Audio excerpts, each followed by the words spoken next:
Hello, I'm Isaac Hayes III, founder and CEO of Fanbase. Listen to what I'm about to tell you. The window to invest in Fanbase is closing. We've raised over $10.6 million of our $17 million goal. That means there's room for less than 6,370 people to invest in Fanbase for the average amount. The minimum to invest in Fanbase right now is $399. That makes you an owner in Fanbase today. Go to startengine.com/fanbase to invest. Why?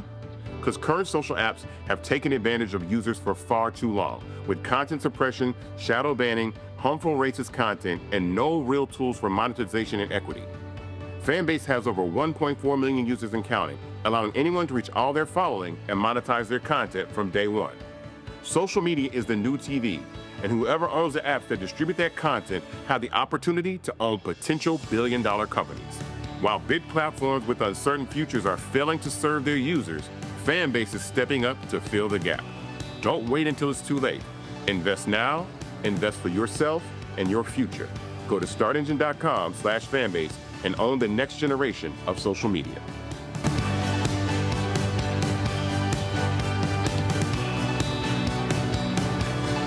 Folks, Black Star Network is here. Hold no punches. I'm real revolutionary right now. Black power. Support this man, Black Media. He makes sure that our stories are told. Thank you for being the voice of Black America, Roland. Stay black. I love y'all. All momentum we have now, we have to keep this going. The video looks phenomenal. See, this difference between Black Star Network and Black-owned media and something like CNN. You can't be Black-owned media and be scared. It's time to be smart. Bring your eyeballs home. You dig?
Wednesday, July 23rd, 2025, coming up on Roland Martin Unfiltered, streaming live on the Black Star Network.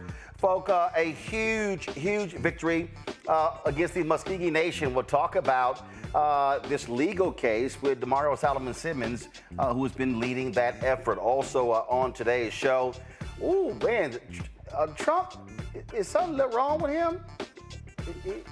Is Jeffrey Epstein, is his name in the files? Ooh, Wall Street Journal says, Attorney General Pam Bondi said, your name is in the files. I told y'all that boy was losing his mind. Also, Tulsi Gabbard keeps lying about Russian interference in the 2016 election. Wait till I show y'all all the liars. Y'all know she actually talked about it before. Sean Hannity said they interfered. Now he's saying they didn't. Boy, the ass kissing for Trump is just so amazing.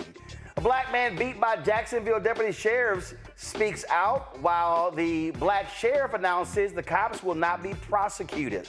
Yeah, y'all know we got to talk about that as well. Plus, we'll talk about Gilead pharmaceutical company, efforts that they are involved in to cut HIV/AIDS rates among African Americans. Lots to break down. Y'all, it's time to bring the funk on Roland Martin Unfiltered on the Black Star Network. Let's go. He's got it. Whatever the miss, he's on it. Whatever it is, he's got the scoop, the fact, the find. And when it breaks, he's right on time and it's rolling. Best believe he's knowing. Putting it down from sports to news to politics. With entertainment just for kicks, he's rolling. It's on go, roll, y'all. It's Roland Martin, yeah. Rolling with Roland now. He's funk, he's fresh, he's real, the best, you know he's Roland Martin now.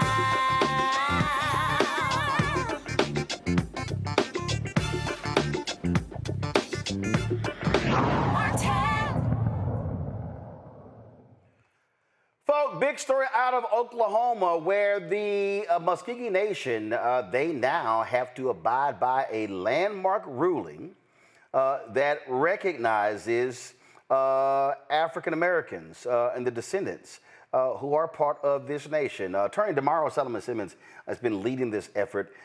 We, of course, have talked about it several times as well. He joins us right now. Of course, co-founder of Justice for Greenwood. So go ahead and tell us what's up with the Creek Freedmen. Walk people through what happened today and how significant this is, Damario.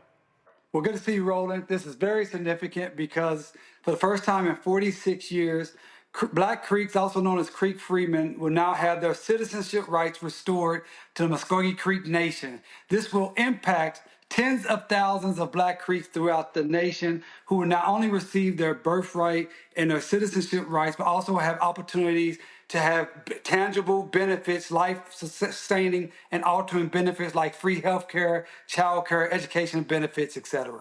Okay, so explain to folks, why would they have free health care, free child benefits?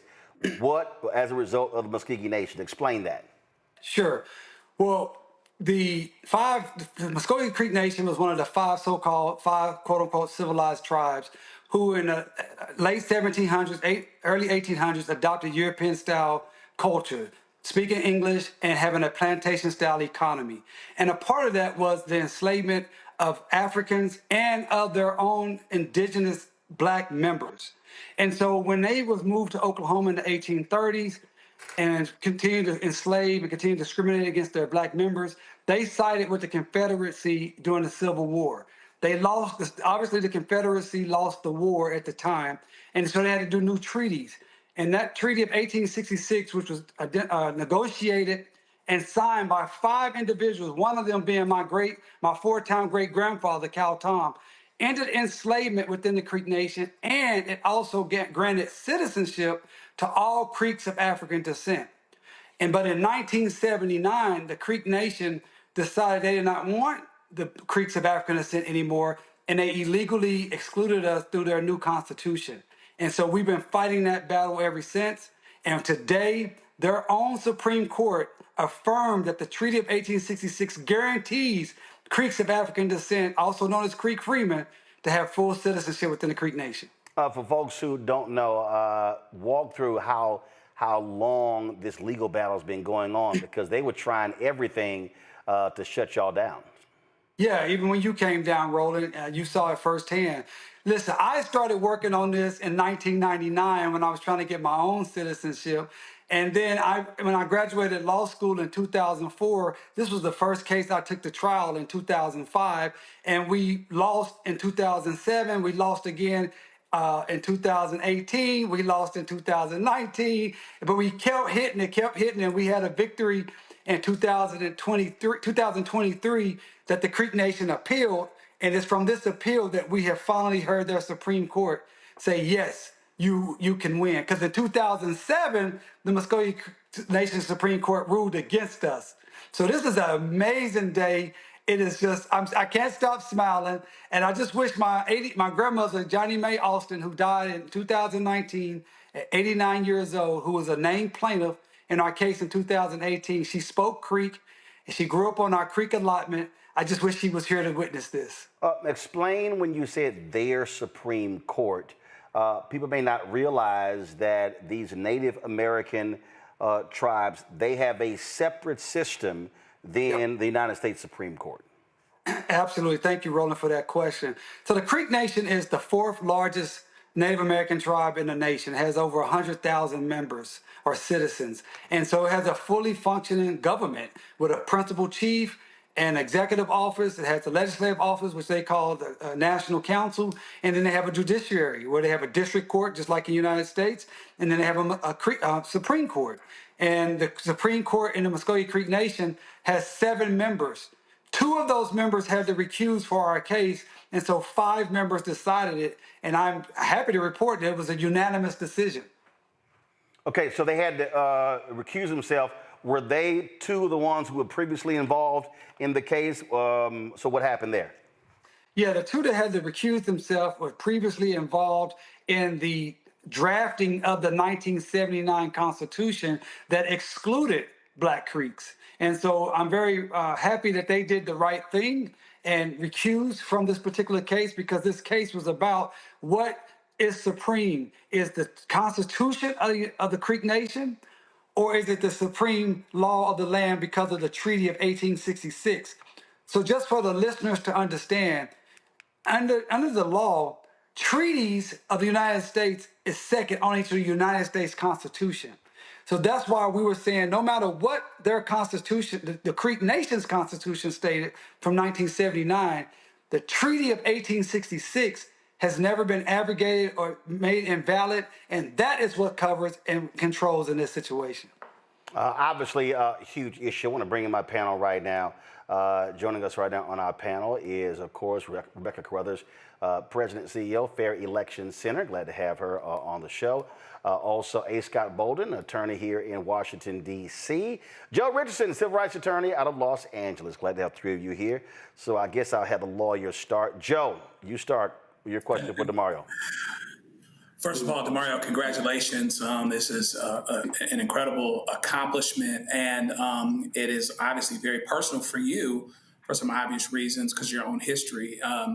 But tell me this, do you see any possibility with this potentially being precedential in terms of setting a precedent that other folks that believe they belong to tribes, because the point is made that tribes, one of the things that the tribes did a pretty good job of is getting, self-determination, funding, setting up casinos and things like that, where the people that are members do quite well. Have there been any discussions that you had over the years that lead you to believe that perhaps in some other areas where we have brothers and sisters who are descendants of tribes, that this could possibly be a route that they may try to take as well?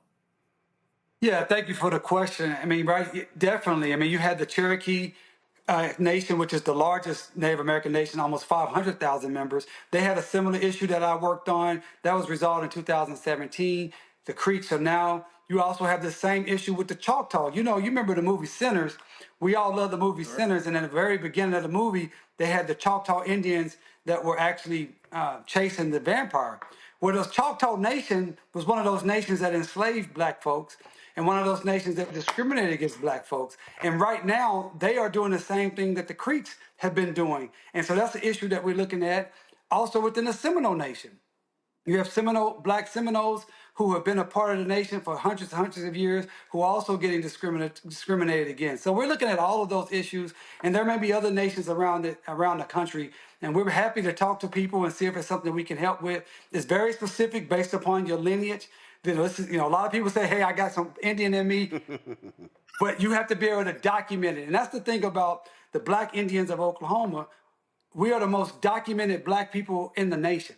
Because ever since they've been taking our land, starting in the late 1700s, they always create these lists of the citizens. So I can document my lineage back to the late 1700s, going all the way up to me. And so that's what it would take. But we know how to do that research, so it certainly could be a route. Scott. Thank you. Yeah, congratulations on your victory. Although, are you really saying that Indians, the Native Americans, discriminated against black people, just like white people discriminated against black people in this country? No, he didn't say discriminated. He said enslaved. Enslaved. Yeah, absolutely. Well, the black man can't catch a break. Yeah, but go ahead, Scott. So let me ask you this. So as part of this deal or this ruling, first thing that comes to mind is reparations. Are there any reparations in the mix in this ruling, or is that a subsequent separate lawsuit Black Creek would have to bring? Yeah, great. That's a great question, and I think it's something that should be thought about. At this particular ruling, this is just about the citizenship aspect of it, and what we're hoping. Our goal, and I'm reaching out to the chief. I'm hoping he can meet with me before I come to Chicago. Scott, I'll see you in Chicago at the NBA conference.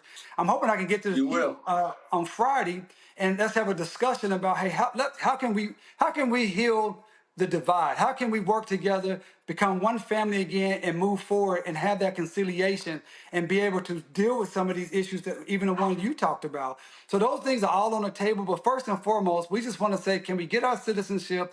Can you recognize us not only as first-class citizens within the nation, but recognize our contribution to the Creek Nation over the last 500 years? See, here's the thing. A lot of people don't realize we were here when Columbus got here. There were Black Creeks here when the European came here. We're well documented going back to the 1500s. And so don't try to erase our contribution. Don't try to erase what we've done. Don't try to erase our heroes and sheroes within the nation. Let's move forward as one people, and let's talk about how we heal. And obviously healing includes some type of reparatory justice.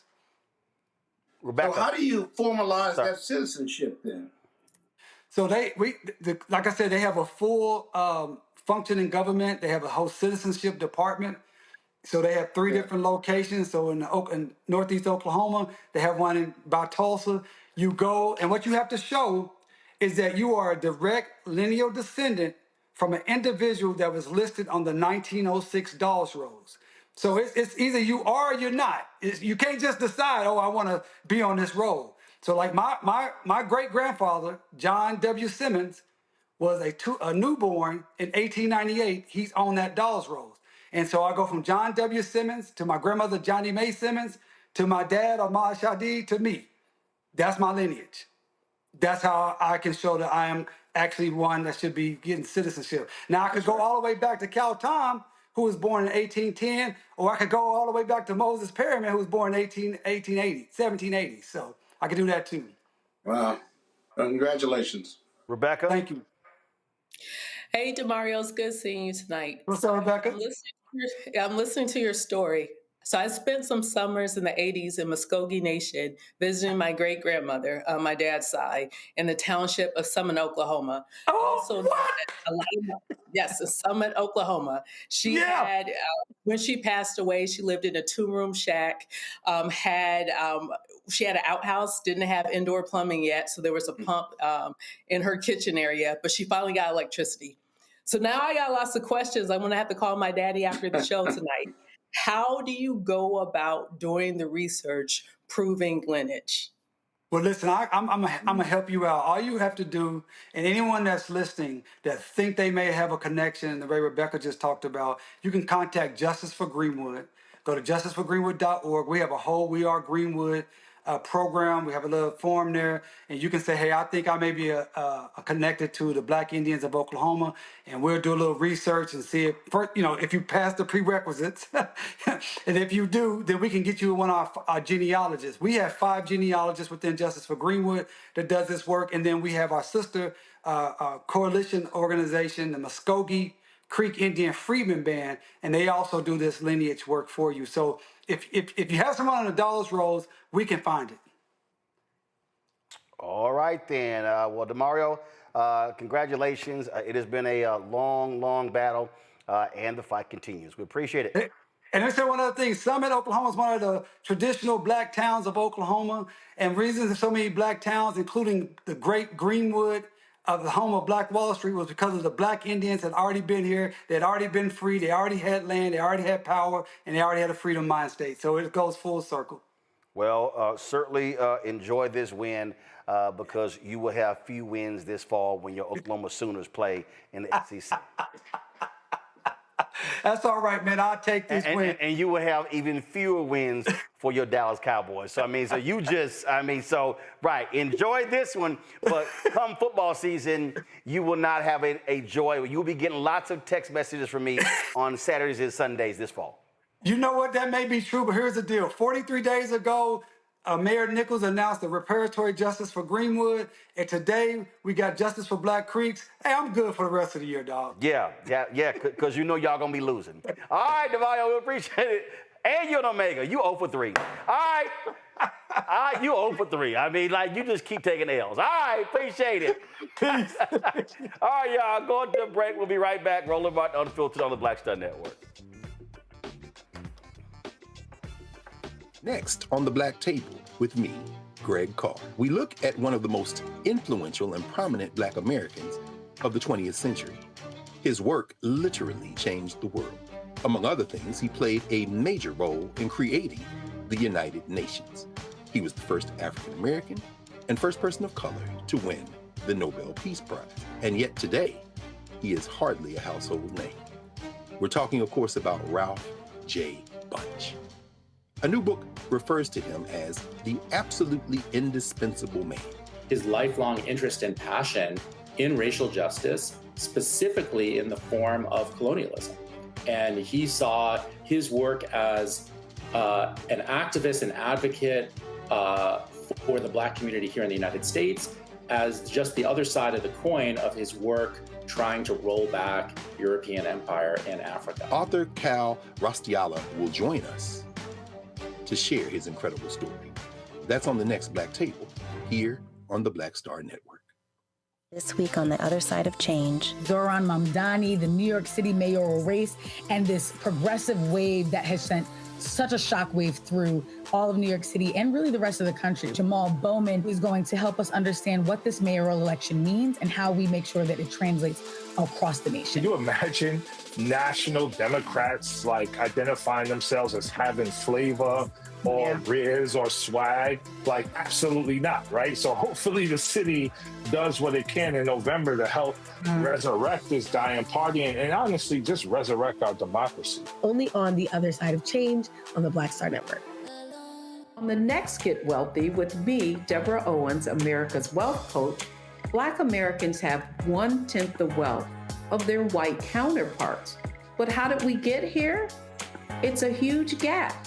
Well, that's why we need to know the history and what we need to do to turn our income into wealth. Financial author and journalist Rodney Brooks joins us to tell us exactly what we need to do to achieve financial success. You can't talk about why we are, as Black people, where we are, unless you talk about how we got here. Bridging the Gap and Getting Wealthy, only on Black Star Network. It's John Murray, the executive producer of the new Sherry Shepherd Talk Show. This is your boy, Earthquake. And you're tuned in to Roland Martin Unfiltered.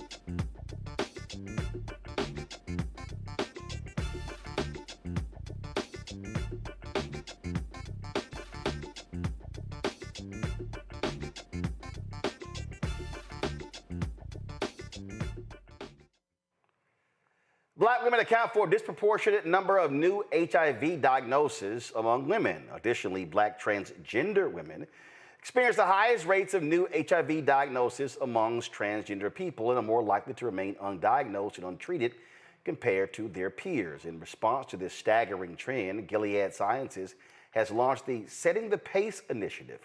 The Prevention, Arts, and Advocacy Committee and Education Program is a 3-year, $12.6 million commitment aimed at expanding HIV prevention efforts in underserved communities. Joining us now is Dr. Toyin Nwafor, hopefully I pronounced that correctly, Executive Director of Gilead U.S. HIV Medical Affairs, and also singer Raheem DeVaughn, who is partnering with Gilead, Setting the Pace initiative. Glad to have both of you joining us right now. Doc, I want to go to you first because here's the thing that jumps out, and I've covered this story for decades. And when you go back to the initial AIDS outbreak in the early 1980s, it was essentially a white gay man's disease. What ends up happening is you have all of these different groups that are formed in San Francisco, in Los Angeles, in New York, targeting these white gay men. Well, that actually played a huge role in creating the LGBT community, political advocacy organizations. What then happens is battles, whether it was a Democratic president or a Republican president, when you begin to see the numbers and the impact on black people, you didn't see the shift of the resources going from white, gay, male-targeted community to African Americans. And so a huge part of this in the last decade or so has been this consistent battle on the ground in cities like Houston and Chicago, Charlotte. We talk what's happening on HBCU campuses, where the infrastructure, the federal money, the infrastructure still is not keeping pace with what the data actually shows.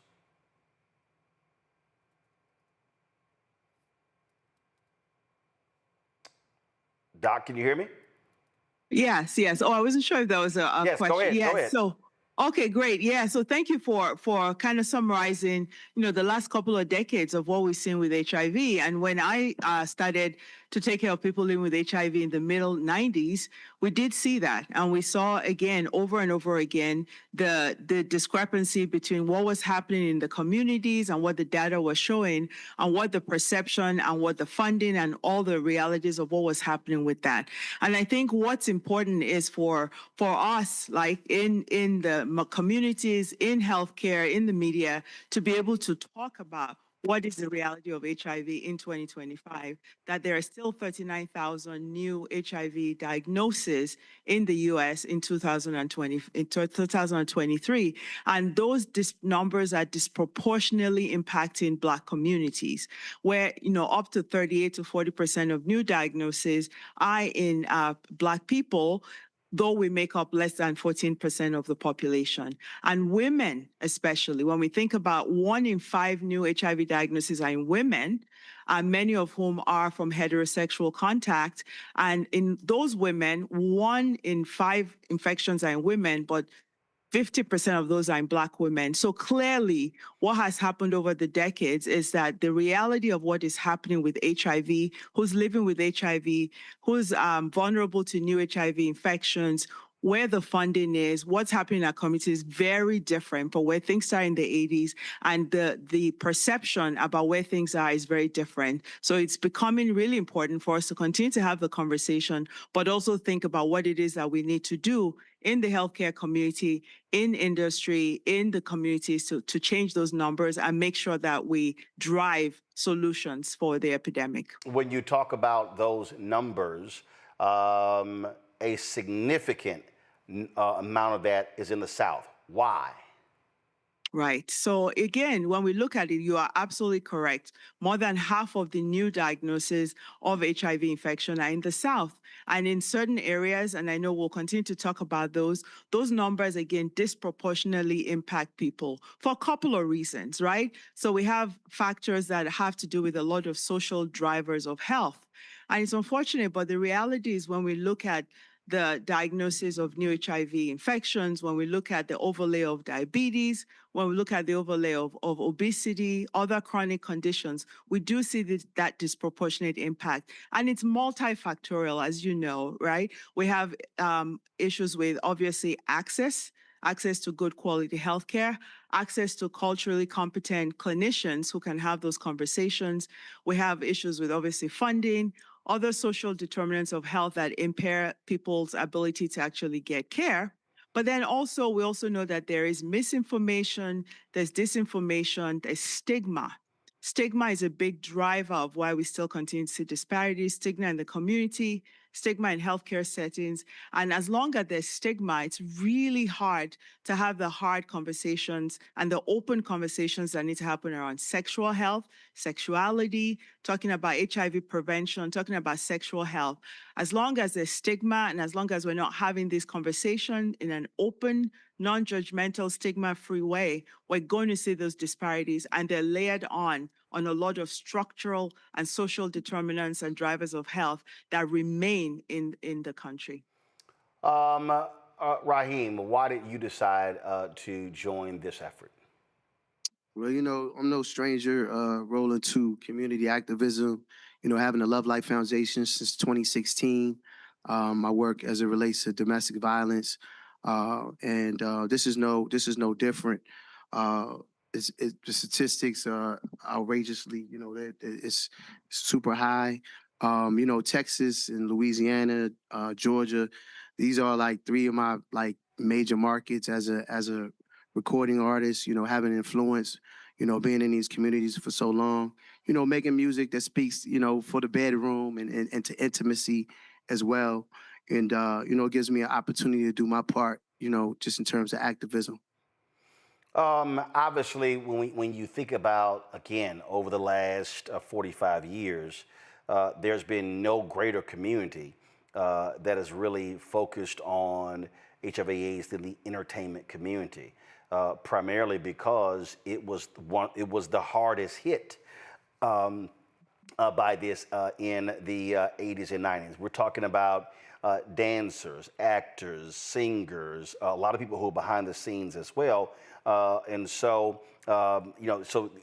this is certainly not new in terms of entertainers really taking this mantle. When you think about the concerts and the song that Stevie Wonder, of course, Dionne Warwick, Luther Vandross did. When you think about the galas that Elton John had raised millions and millions, Elizabeth Taylor as well. So there's a long history of entertainers focusing on this issue. Absolutely. You know, being on board with Gilead this last year and a half has been a blessing. It's been, you know, educational for me as well. You know, last year we touched over 40,000 women, had the opportunity to connect with over 40,000 women in less than 30 days. Utilizing my tour schedule to bring awareness to, you know, disparities and what's going on in the community. And you know, I didn't really realize the impact until, you know, I'm in those lines every night, and, you know, different people disclosing and letting me know, hey, like, I've been HIV positive, you know, since the 90s, or I lost my mother, I lost my grandmother, or, you know, my child has been diagnosed, or I've never been properly tested.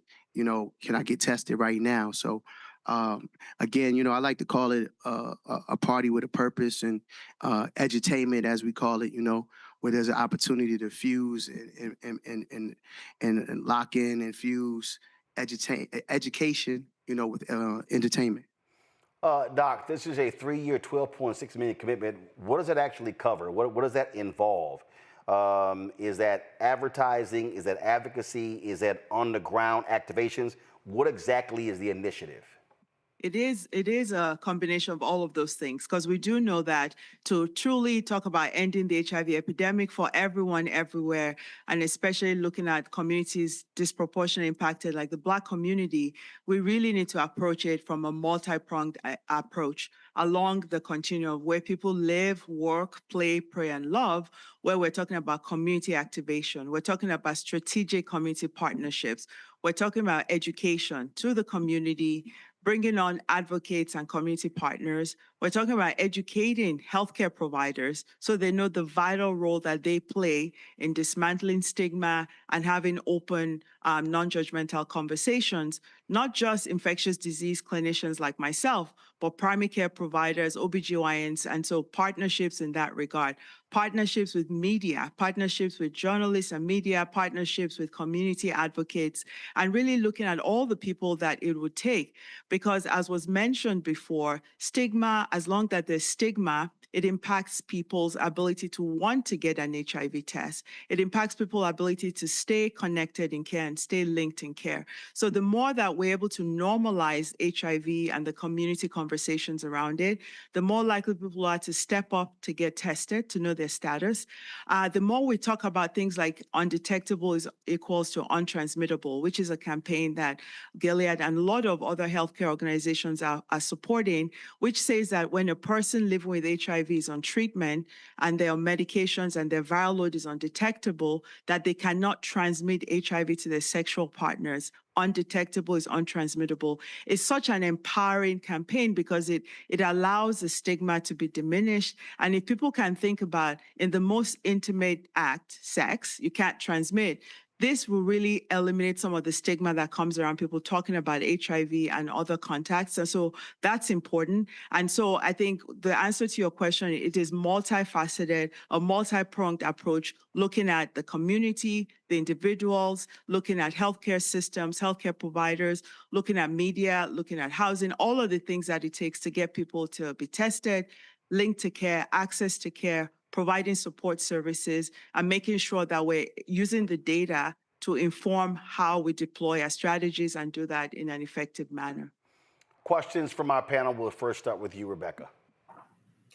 Sure. There has been a push in this country to eliminate comprehensive sex education in public schools, and especially in the South, where oftentimes it is an abstinence-only curriculum, and using the term curriculum very loosely. Considering that the majority of public school kids in this country now are students of color, is there a link between the lack of comprehensive sex education and the increased rates in unplanned pregnancies, STD rates, including HIV/AIDS? Well, for sure, what is important is that there needs to be comprehensive sexual health education.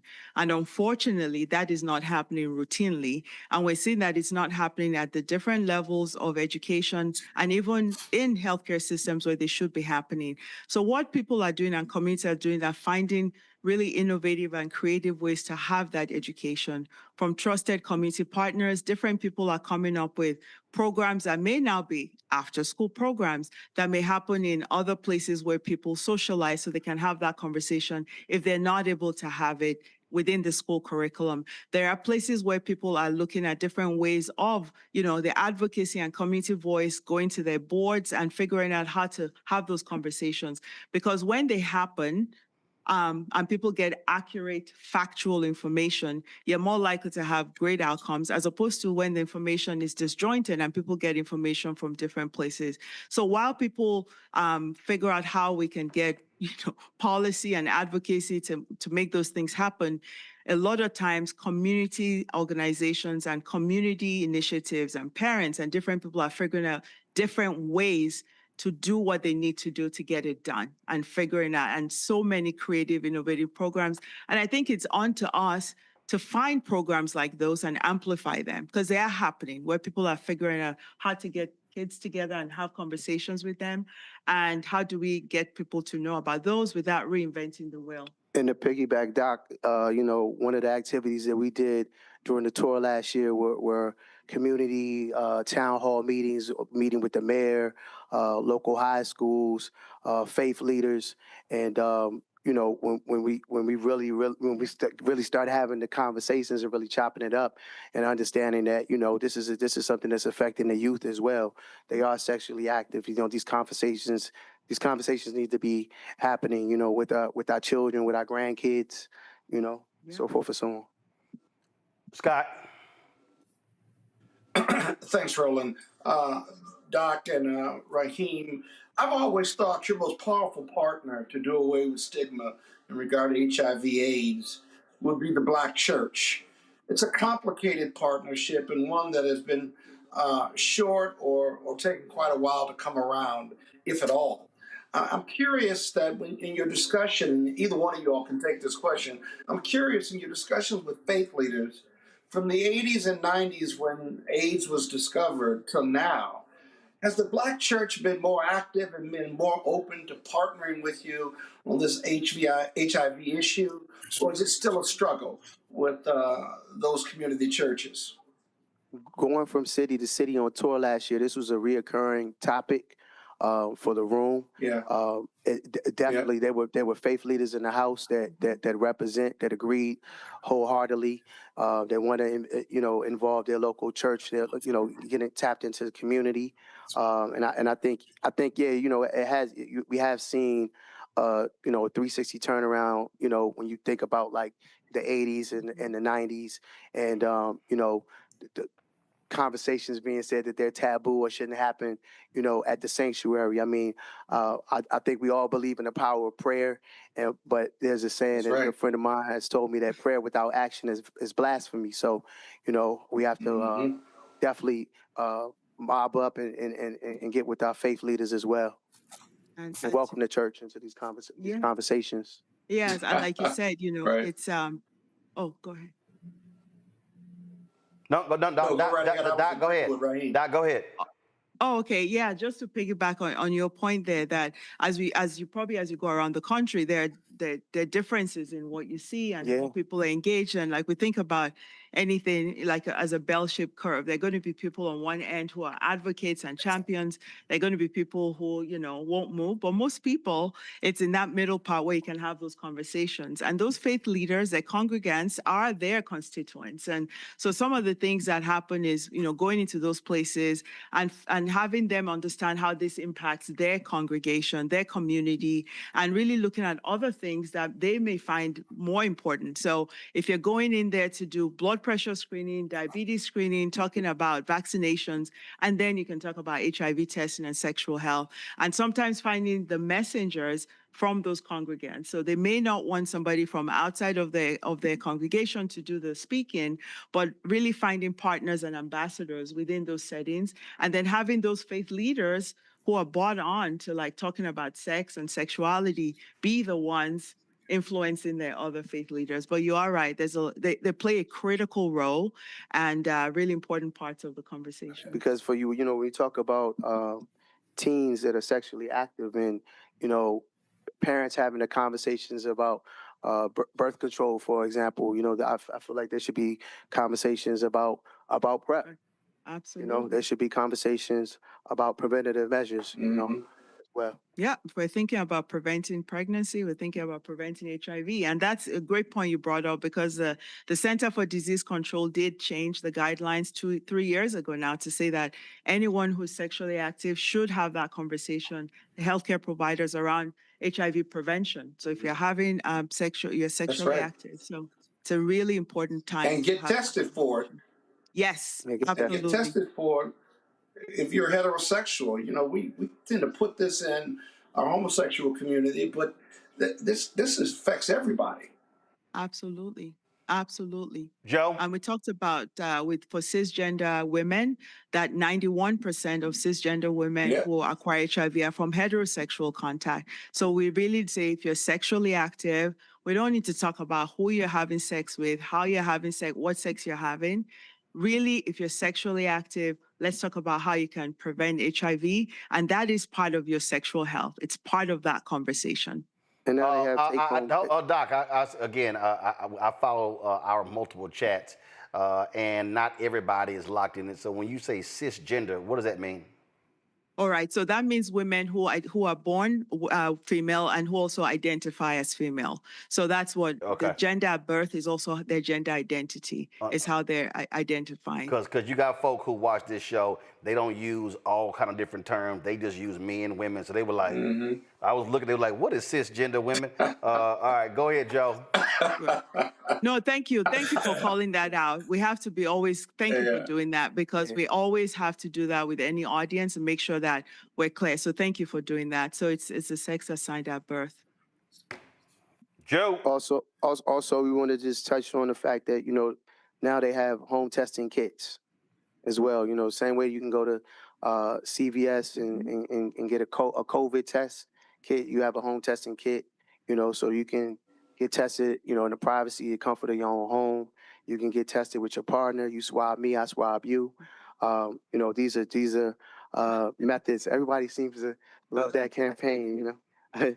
Yeah, but on a serious note, you know, these are alternatives that exist out there. I think, you know, again, it's about normalizing the conversation, you know, about sexual health. All right, Joe, go ahead. All right, guys, thank you so much, Brother Raheem. I appreciate your music, your work over the years. Like a lot of people would say, I guess Woman and Customer are probably still my favorite songs.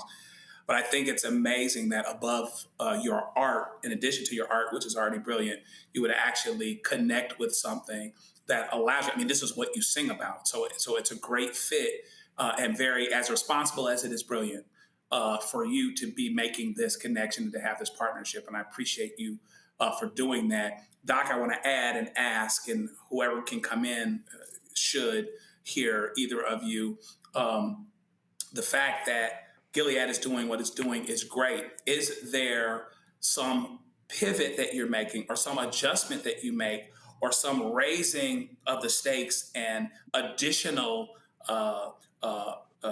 monies that you're looking for, et cetera, and higher goals because of what we see happening on the government side? I don't know how much or how little you have government partners, but with the threats to funding that have happened, and even some people could actually even make this a DEI thing where you don't want to help women that, Black women who are disproportionately affected because it would amount to a DEI thing. Things that are that ridiculous are going on. So what I want to know is there some response from Gilead to raise the stakes, to raise more money, and to have even more targeted and higher goals because of what you see happening on the government funding and possibly the partnership side?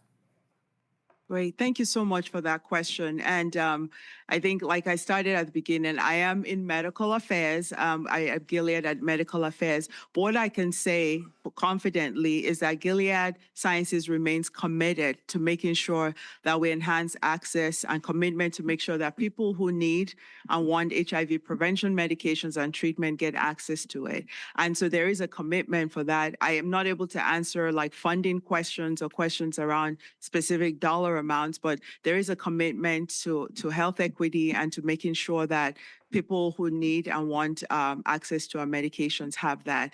And so that is that commitment and ongoing partnerships to make sure that that is happening. But I'm sure if there are specific questions around funding and the funding types, there are people within Gilead leadership who can answer that. We have people in public affairs, government affairs, and who are really working on those partnerships constantly. All right, then. Again, when you talk about health issues in this country, this and so many others, African Americans are unfortunately at the top or the bottom, depending upon how it is rated. Absolutely, when it comes to getting the information out there, directing those media dollars to Black-owned media is important as well, not just ABC, NBC, CBS. And again, having those on-the-ground conversations that are the tough ones that folks don't want to have, but actually absolutely need to have. And so we certainly appreciate it. Thank you so very much. Thank you. Thank you. All right, folks, going to a break. We'll be right back. Roland Martin Unfiltered on the Black Star Network. Don't forget to support the work that we do. Listen, we don't have millionaires and billionaires cutting us checks. We're out here fighting the good fight every day when it comes to getting sponsorship for our show, and so your support is critically important. Our goal is to get 20,000 of our fans on average contributing $50 each a year. That's $4.19 a month, 13 cents a day. I don't do a Patreon. I don't do a Substack where we're charging people. We don't do a subscription because we want the content to be widely available. So your support is really important. we could do that, but then again, we wouldn't be streaming on all these different platforms, and it wouldn't be as widely accessible. And so when you support us by joining our Bring the Funk fan club, it pays for this show, it pays for the other shows on the network, pays for our marketing, our staff, all of this equipment, all these different things that we're doing.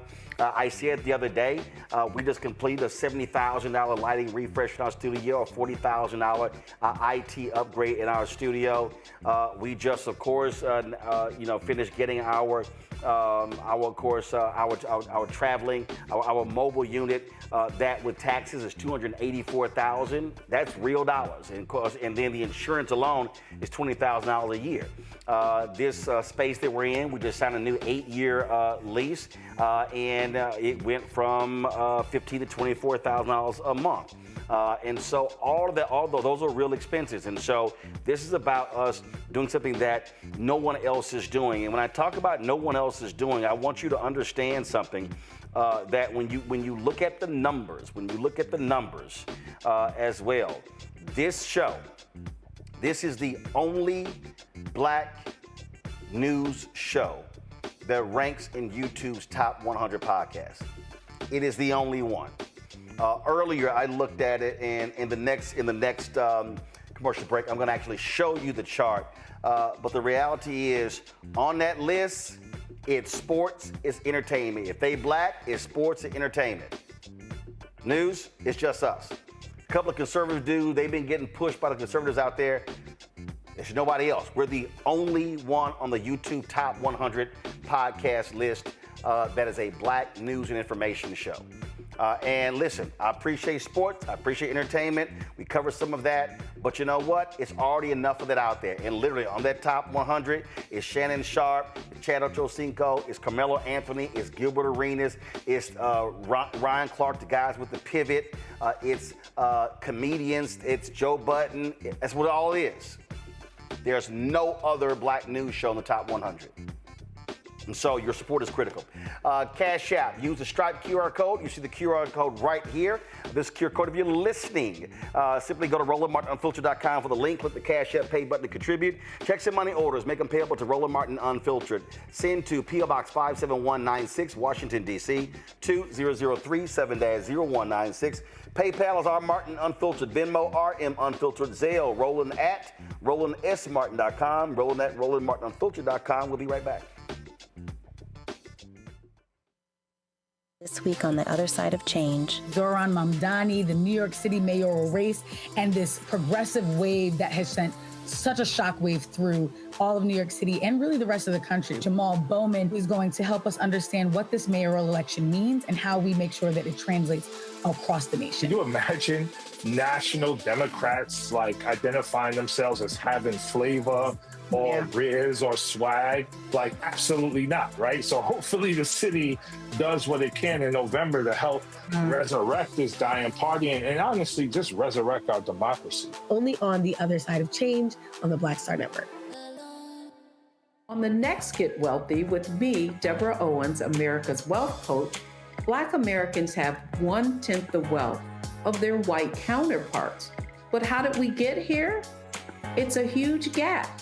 Well, that's why we need to know the history and what we need to do to turn our income into wealth. Financial author and journalist Rodney Brooks joins us to tell us exactly what we need to do to achieve financial success. You can't talk about why we are, as Black people, where we are, unless you talk about how we got here. Bridging the Gap and Getting Wealthy, only on Black Star Network. Hi, I'm Jo Marie Payton, voice of Sugar Mama on Disney's Louder and Prouder Disney Plus, and I'm with Roland Martin on Unfiltered.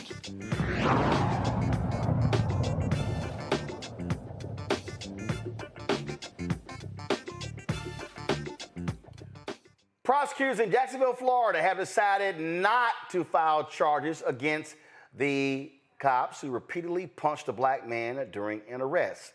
Nobody is shocked by that.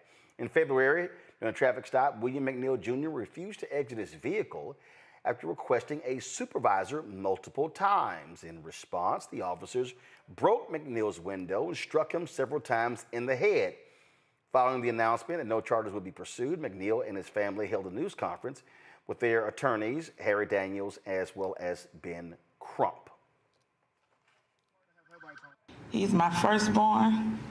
He's also my only son. I have 4 children. He is the only boy. I have 3 girls. The day I seen that video, I couldn't finish it past the window breaking.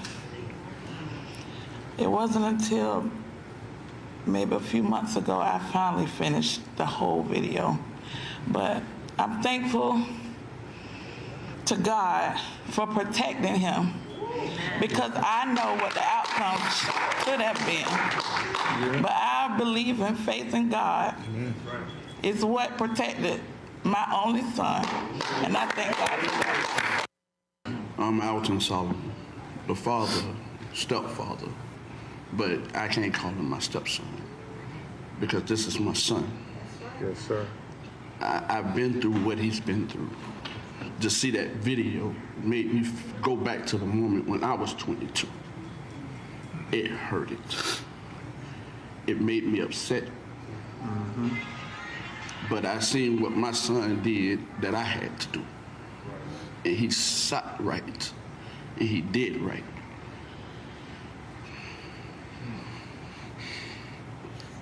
To see that,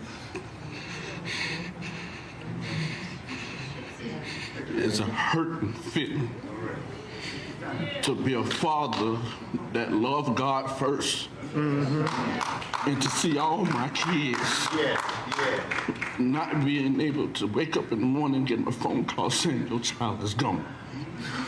That's a hurting feeling, but I thank God. Yes. Because God got him. Y'all keep us in prayer. First of all, I want to thank God for bringing everybody here together, and thank y'all for supporting. That day, I just really wanted to know, why I was getting pulled over and why I needed to step out the car when I knew I didn't do nothing wrong.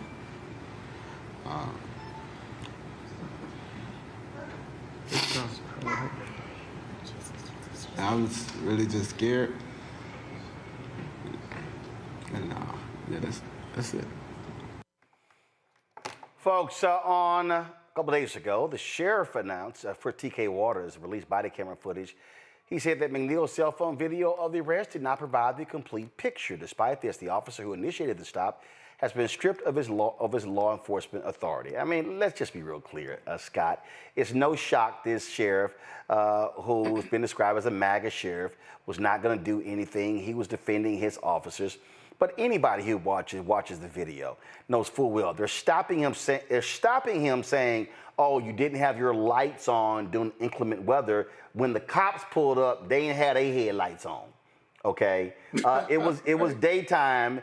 There were raindrops on the on the window shield. But if you actually look at the video, his video or the body cam footage, it's not raining at all.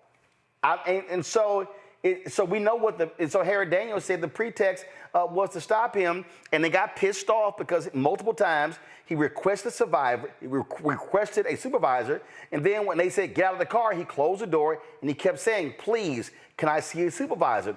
And I'm saying, if you're a black, all these people talk about, well, just comply. We have done way too many of these stories, Scott, where a black man complies on a routine traffic stop and the family is then having a funeral. Yeah, and this kid survived. So let me tell you, whenever we do these videos, I like to take your listeners and viewers into the video, because what you don't see here, and this gets back to police training, this is a problem with police training. There is not one cop there who is trying to de-escalate the situation. What's the rush? He's in the car. He's not going anywhere. He wants to see a supervisor. In most jurisdictions, once you ask for a supervisor, all police conduct stops unless he is a threat to himself or a threat to the officer or to the community. So you wait there until the supervisor comes. Now, technically, he's got to obey a police order. But the fact that he disobeys a police order in most jurisdictions is a violation or a misdemeanor. And again, what is the rush? Why break the window and grab him out and take him out? Because they've been trained that once you disobey a police order or directive, then all bets are off. You can use force, sometimes deadly force inappropriately, in order to get compliance to a police order that may be innocuous, may not mean anything. If his light was out, you give him a ticket and you keep going. But that's not what they did. No de-escalation. And so the training in police departments across this country have got to have a de-escalation factor in there where you may not like him disagreeing with you or not agreeing with your order, but he's exercising his constitutional right. He's not threatening you. He doesn't have a gun. What's the rush? And so often these police departments are in a rush to not only enforce the law, but to have the opportunity to use force in making an arrest. It's just really highly inappropriate. Until that training changes, Roland, we're going to keep looking at videos like this in the future. Well, and they also, Rebecca, get pissed off and angry that you dare question them. You dare question their authority. And so, and again, if you watch, we played the video. He doesn't escalate the situation. And what's crazy is when you listen to it, the first cop talking reasonable until he says, "Can I see a supervisor?" When the second cop comes along, he goes, "You know what? Talking reasonable until, excuse me, until he asks for a supervisor." And then he goes, "Okay, bust it." And it's like, to Scott's point, what the hell are you rushing for? Why does it have to escalate to where you bust the window, you're dragging them out, you slam them down? That's one of the things we say, okay, you want a supervisor? We're going to call a supervisor. Because you're trying to de-escalate, Rebecca. But these cops don't want to do that, Rebecca. So I'm going to pick a fight here and disagree with Scott. Scott, you're wrong. This has nothing to do with training. We could train until the cows come home, and guess what's going to happen? These racist institutions are going to be racist institutions, and there's going to continue to be outsized violence against people of color, specifically Black folks and Black men, especially when it comes to their interactions with law enforcement. This has nothing to do with training. The next thing that I would say is, you know, over the years, we have covered countless stories like this. And afterwards, regardless if it's a quote unquote positive outcome, i.e. someone didn't die, or it is a negative outcome where there was death of a Black person at the hands of law enforcement, we routinely see the Black family get up, they invoke God almost as if it's to appeal to the white nationalists in this country that supports this type of racism through law enforcement towards Black men in this country. And at some point, the Black community, my community, our community is going to be sick and tired, because it doesn't matter if we're dressed up, if we're dressed down, if we're obeying commands or not obeying commands. If the end point is certain death because of a routine interaction with law enforcement, something has to give. Yeah, no, we can both be right, by the way, Rebecca. You know, Roland, one other thing real quick is this. When the police put you on the ground and put a knee in your back and put hands on your face and are punching you to get you to comply, it is physiologically impossible to comply, because when your head is pushed to the ground, your face to the ground, your body naturally reacts to push up, to breathe, to push up, to not have discomfort. And police automatically read that as non-compliance, which means they use force to bring you into compliance and forget that this is a routine traffic stop over a light. That's all it is. This isn't a murder suspect. Right. And so we can both be right. We need to get better. Police need to be better, but it's just tough, man. It's tough to be Black in America. Yeah, and again, Joe, it was a headlight. Your headlights weren't on. I mean, this is Joe, here's what this is literally how easy that was. You get pulled over. Hey, sir, I pulled you over because I noticed your headlights were not on.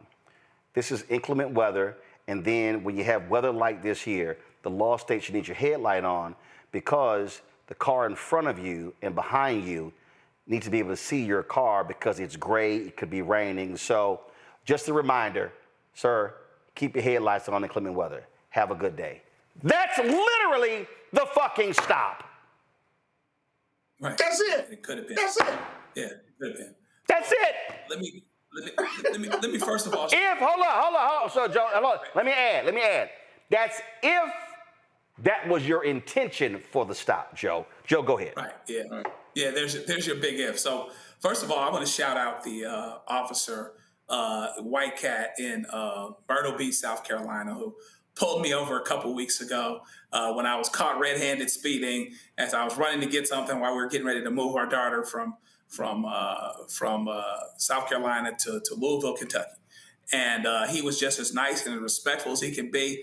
He had me dead to rights, and I knew he was going to give me a ticket, and the brother just gave me a warning. So I said, thank you. I appreciate being reminded of those types of things.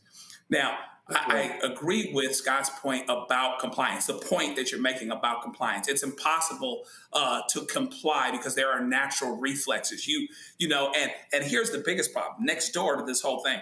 Listen, I am certain that the sucker punch was not in the report, right? So the problem that they have is that they told a different story in that report than what it is that ultimately came out. They didn't expect that to come out because, you know, he went ahead and he pled within 24 hours because he kind of didn't know, you know, how else to deal with it or whatever. And I'm glad the brother survived the contact. That's always an important thing. The problem becomes when police officers make this leap from, quote, non-compliance. You know, there's an argument that, okay, is he not compliant because he asked for an officer, because he answered a question with a question? You know, there's a matter of the compliance issue. But then they take this leap to their safety somehow it's an ego thing. Right. It's not and I think it's a race thing too. Yep. Often, but it's ego because for one of the cops that participated in this was a black cop. Right. Yeah. Oh yeah, for sure. Yeah. When it comes to that, the color's blue, right? You know what I mean? I mean, look at what they're saying in the press conference. We're not surprised that they're not getting that they're not going to be prosecuted. And so it's an ego thing. He jumps over from non-compliance to being in a threat for actual safety, and now you do what it is that you do, and it's something that they don't want to answer for, right? So if you're sheepish about it and you don't write reports out fully and totally, when something comes out that you didn't want to come out, you punched him in the car, you punched him when you got him out of the car, and they're for you out. Oh, you forgot. Also, we saw a knife. You didn't see the knife. Oh, yeah. We saw knife? Marijuana and marijuana thing. Okay, well, if he spoke of marijuana, he probably more calm as opposed to less. Let's keep it real. You know, it wasn't all of that, right?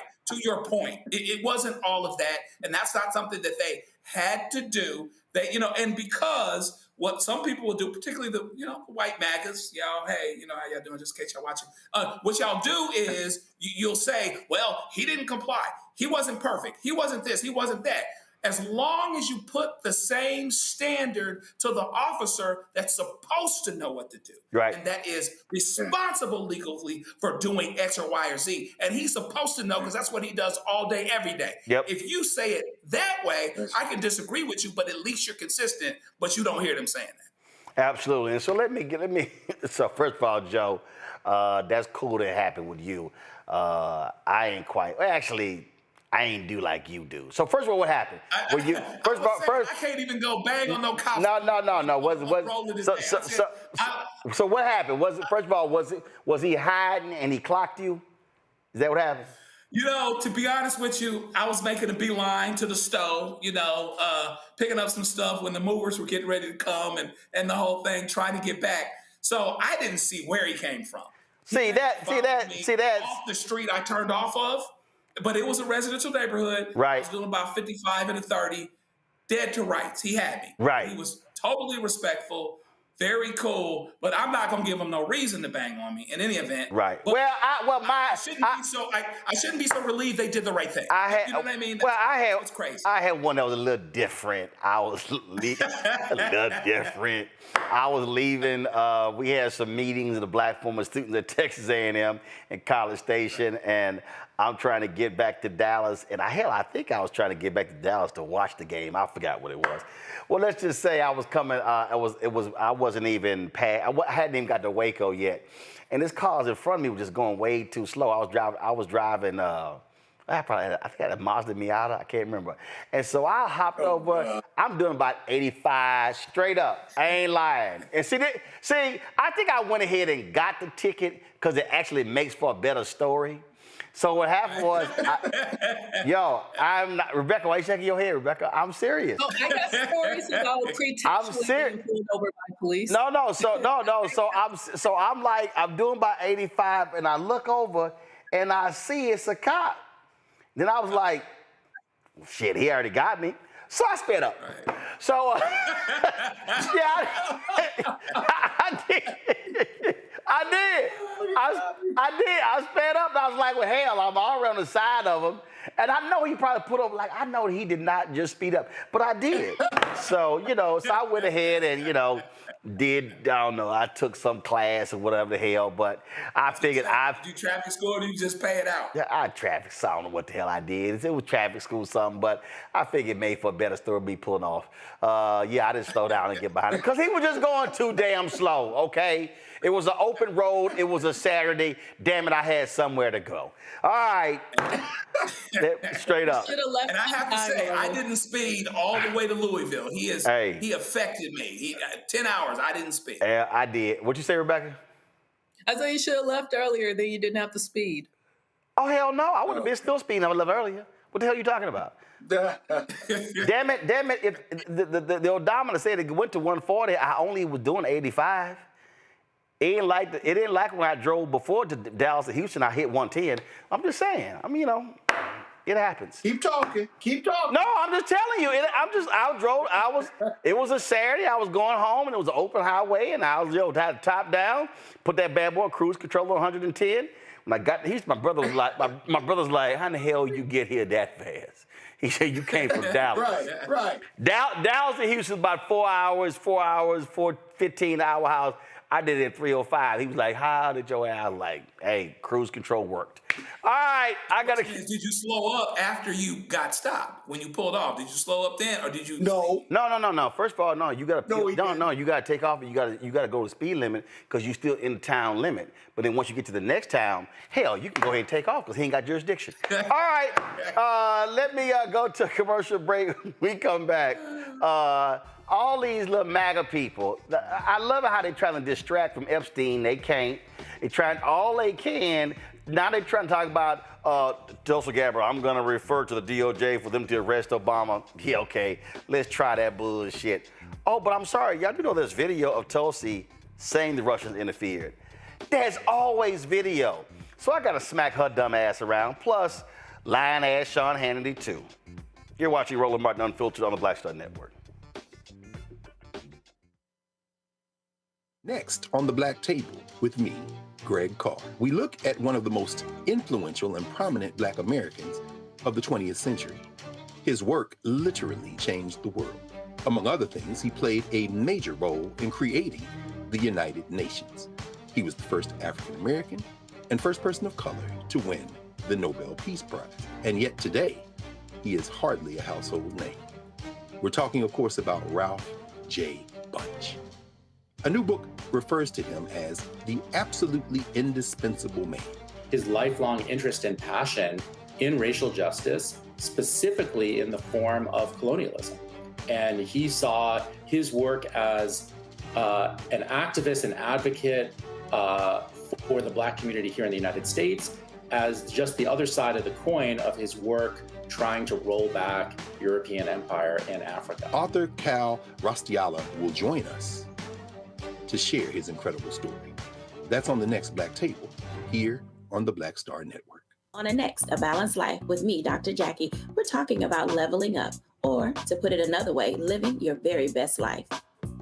How to take a bold step forward that'll rock your world. Leveling up is different for everybody. I think we fall into this trap, which often gets us stuck because we're looking at someone else's level up journey, what leveling up means to them. For some, it might be a business venture. For some, it might be a relationship situation. But It's different for everybody. It's all a part of a balanced life. That's next on Black Star Network. Hello, I'm Paula J. Parker. Truly proud of the Proud Family, Louder and Prouder on Disney+. And you're watching Roland Martin, Unfiltered.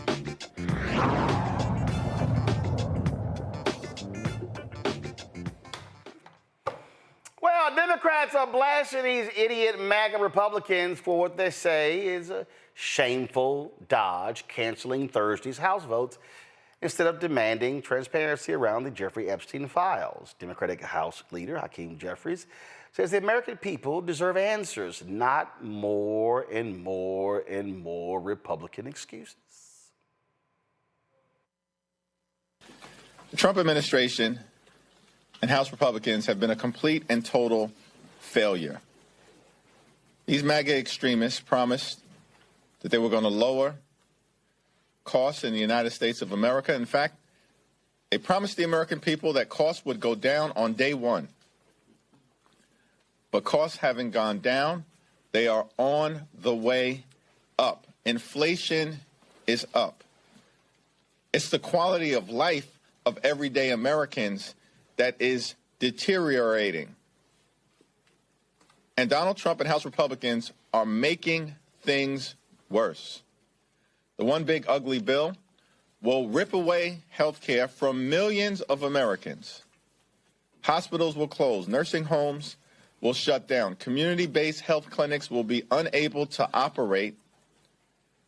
And as a result of the inability of everyday Americans to get the medical care that they need, people will die.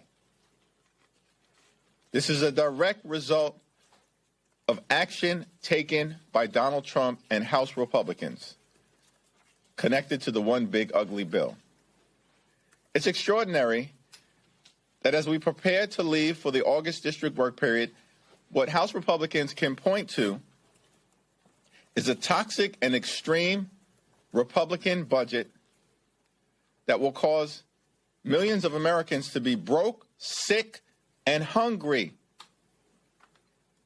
That's the legislative accomplishment of House Republicans.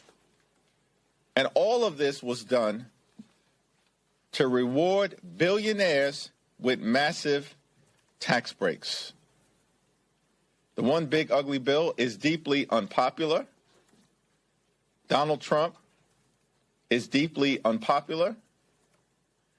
And House Republicans haven't done a damn thing to make life more affordable for the American people. During the August district work period, House Democrats will hold events all across the country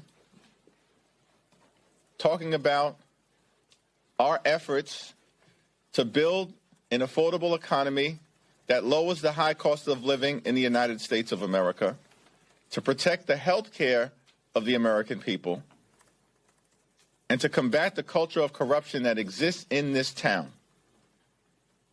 that undermines the ability to have a government of the people, by the people, and for the people.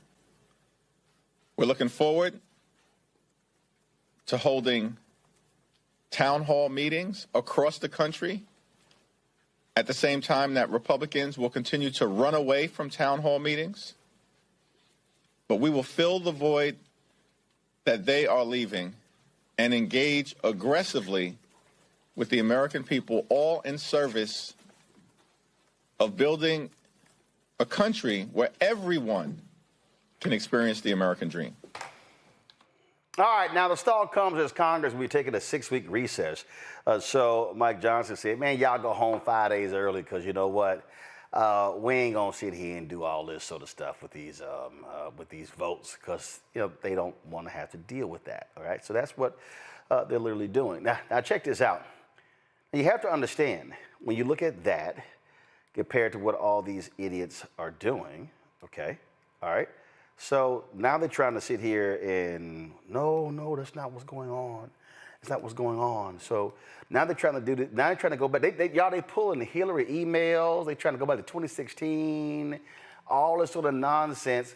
And it's literally a distraction. They're trying to sit here and play the okie doke, and they think we're going to fall for it. Now, y'all, it was a bipartisan Senate Intelligence Committee. Literally, it was led by Republicans that actually supported the findings that Russia was trying to impact the election. National security experts. Here, this latest report from Trump's Director of National Intelligence, who's not really intelligent, Tulsi Gabbard, isn't real. It's political spin. Now, check this out. Here's Trump trying to urge lawmakers, saying, Obama cheated. He cheated. He cheated. Listen. After what they did to me, and whether it's right or wrong, it's time to go after people. Obama's been caught directly. So people say, oh, you know, a group. It's not a group. It's Obama. His orders are on the paper. The papers are signed. The papers came right out of their office. They sent everything to be highly classified. Well, the highly classified's been released. And what they did in 2016 and in 2020 is very criminal. It's criminal at the highest level. So that's really the things you should be talking about. I know nothing about the other. Okay, we ain't trying to hear all that. But guess what, y'all? July 2018. That idiot said this. Let me be totally clear in saying that, and I've said this many times, I accept our intelligence community's conclusion that Russia's meddling in the 2016 election took place. Could be other people also. There's a lot of people out there. Quite interesting. Now, the same Tulsi Gabbard, the same one, who now claims I have the evidence. Here's her on Joe Rogan's podcast in 2018. I think when you're talking about and there's so many, I don't know, I'm kind of going in a few different directions here with these social media giants, how they're being misused to further certain agendas in different ways. But when you're talking about like these Russian troll farms that you mentioned, what is missing from all of the news coverage around this and all of the outrage about how this foreign country is trying to influence our elections, which is wrong and which the American people need to be aware of where this information is coming from, is the fact that and you're saying, why does somebody do that? Well, because this country does want to influence who we're electing, right? Yes. Like, we'd rather work with this person. We know that person is not going to be nice to us. The United States has been doing this for a very long time. Sure. In countries around the world, both overtly and covertly, through these kinds of disinformation campaigns, not even counting like the outright regime change wars, we're going to physically take you out. And I think it is very hypocritical for us to be discussing this issue as a country without actually being honest about how this goes both ways. So yes, we need to stop these other foreign countries, and Russia's not the only one, there are others, from trying to influence the American people in our elections. We also need to stop doing the same thing in other countries. Yeah, without doubt. But there's also the question is, what is Russia trying to achieve? Like, why do they want someone like Donald Trump in office versus someone like Hillary Clinton? Like, what is to be gained? And how much, how much do they benefit from that? Yeah. This is what's really one of the big questions that's going on right now. Yeah. With all the Russian hearings and the Mueller investigation and trying to get to the bottom of all this and why they did what they did and what they did. And there's many people that are blowing this off and they don't think that it's important, and the president's claiming it's a witch hunt. But it's very odd that we're having this conversation in the first place. It's never existed before in any single presidential election. There's never been talk of us or any politician that's running for president being influenced by a foreign superpower before today. It's just amazing that it took until 2016 before this became a real issue. Well, that's what happens when you have a compromised person running for the Oval Office. But the lying gets better, y'all. So watch this. In 2019, Fox host Sean Hannity said point blank, he had, quote, zero doubt that Russia meddled in the 2016 election. Yet last night, did a 180. I wonder why. Conservatives believe that Ukraine was responsible for election interference in 2016 and not Russia. It's a conspiracy theory. No, I've never said that. We pointed out many times on this program, Russia is a hostile regime led by a hostile actor, Vladimir Putin, who we're not going to have more flexibility with ever. I have zero doubt they meddled in the 2016 elections. I'm certain they did. Devin Nunes was warning Obama in 2014 it would happen, but they did nothing. And by the way, yeah, look at the dirty Russian dossier that Hillary bought and paid for. According to the New York Times, very late in the game, likely Russian disinformation from the beginning. And yes, Russia interfered in our 2016 elections. They have done it before. They're going to try and do it again. Every indication is also, though, separate and apart, Ukraine interfered in our elections as well, and I have no doubt others. The January 11, 2017 Politico reports in detail. If you read these declassified documents, and I have read them, it is very clear that they did not make the assessment that there was any interference, Russian interference in that election. The only Russian interference in the 2016 election actually was the Hillary Clinton bought and paid for Russian disinformation dossier, which we know was completely debunked. They knew it was debunked before they ever used it as the basis of not one but four FISA warrants. And then, of course, they had the meeting in the White House only weeks before Obama left office. And then minutes before Donald Trump was sworn in, then it was the Susan Rice CYA memo. Barack Obama said, do everything by the book about a meeting weeks ago. James Comey said, do everything by the book weeks ago. So there's a lot here. They all lied. And I'm proud that this show and our ensemble cast of wonderful people, Solomon, Greg Jarrett, Sarah Carter, and others, we got it right. Rest of the media went along with the lies, the hoax, the conspiracy theories. Your ass just lied.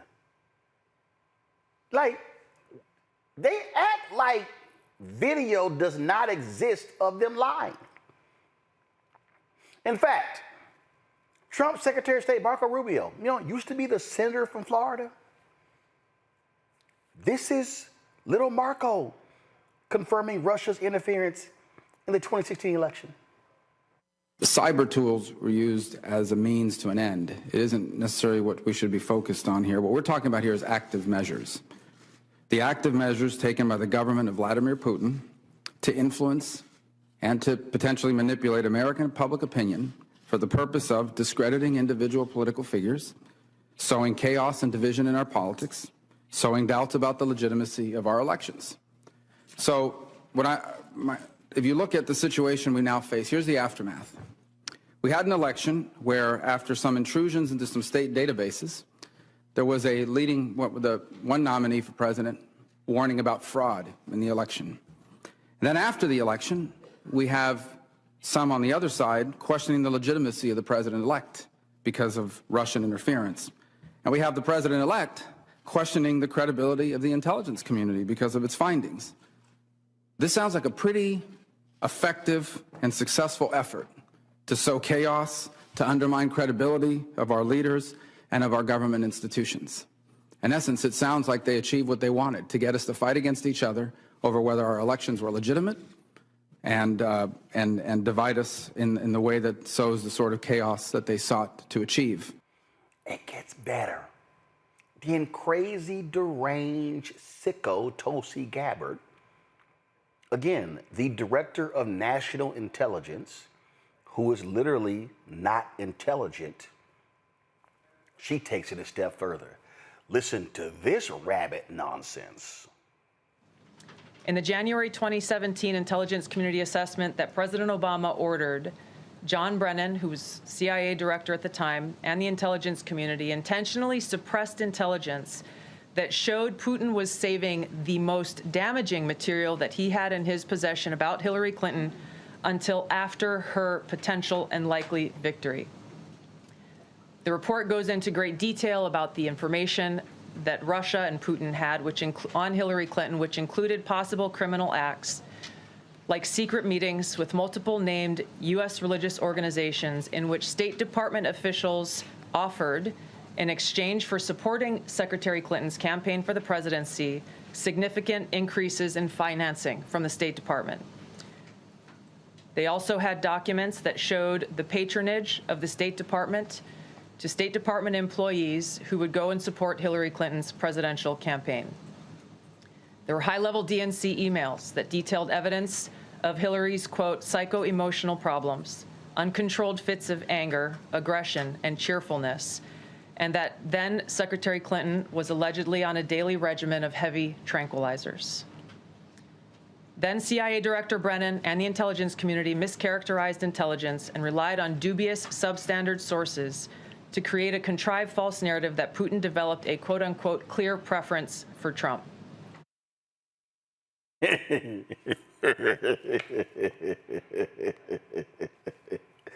y'all want to understand why all of this is going on, there are some legitimate reasons. There are some legitimate reasons why this is happening. Oh, do y'all know what they are? Yeah, that's because they knew what was coming down the pipe. They knew what was happening. Such as CNN reporting the photos of Trump at Jeffrey Epstein at Trump's wedding. Yep. That's right. Look at this here. Boom, right at Andrew Kaczynski. Tweet, new, we uncovered multiple photos of Jeffrey Epstein at Donald Trump's wedding. Photos of the pair together earlier that year, at an event, and video of Epstein and Trump at the 1999 Victoria's Secret fashion show. Kaczynski had a brief phone call with President Trump this morning. When asked about the wedding photos showing Epstein attended, he responded, "You gotta be kidding me," calling CNN fake news and hanging up. Dude, they have photos of Epstein at your wedding. To Marla Maples. Now the Wall Street Journal, you know, the paper that Trump says is going to sue. Y'all know what they're reporting? Did y'all know that they're reporting that Attorney General Pam Bondi told Trump, "Hey, boss, your name came up in the files. Go to my iPad." Justice Department told Trump in May that his name is among many in the Epstein files. Bondi also told President at the meeting that Justice decided not to release more Jeffrey Epstein documents because of the presence of child pornography and the need to protect victims. How many times have I told y'all Trump lies about lies? So when the reporters asked him about that story, he goes, she never told me that. She never told me that. That boy will lie about a lie. Y'all, this is why they're trying to bring up the Russia stuff. This is why they're talking about the Washington Commanders needing to go back to the Redskins. This is why they're talking about toenail fungus or whatever the hell. I mean, they're just going to come up with anything. Right, Rebecca's looking like, what the hell? Rebecca, that's my whole point. They will come up with anything to not have to deal with Epstein because they don't want to have to own up to the fact, Joe, that he was kicking it with the pedophile. Kicking it with it.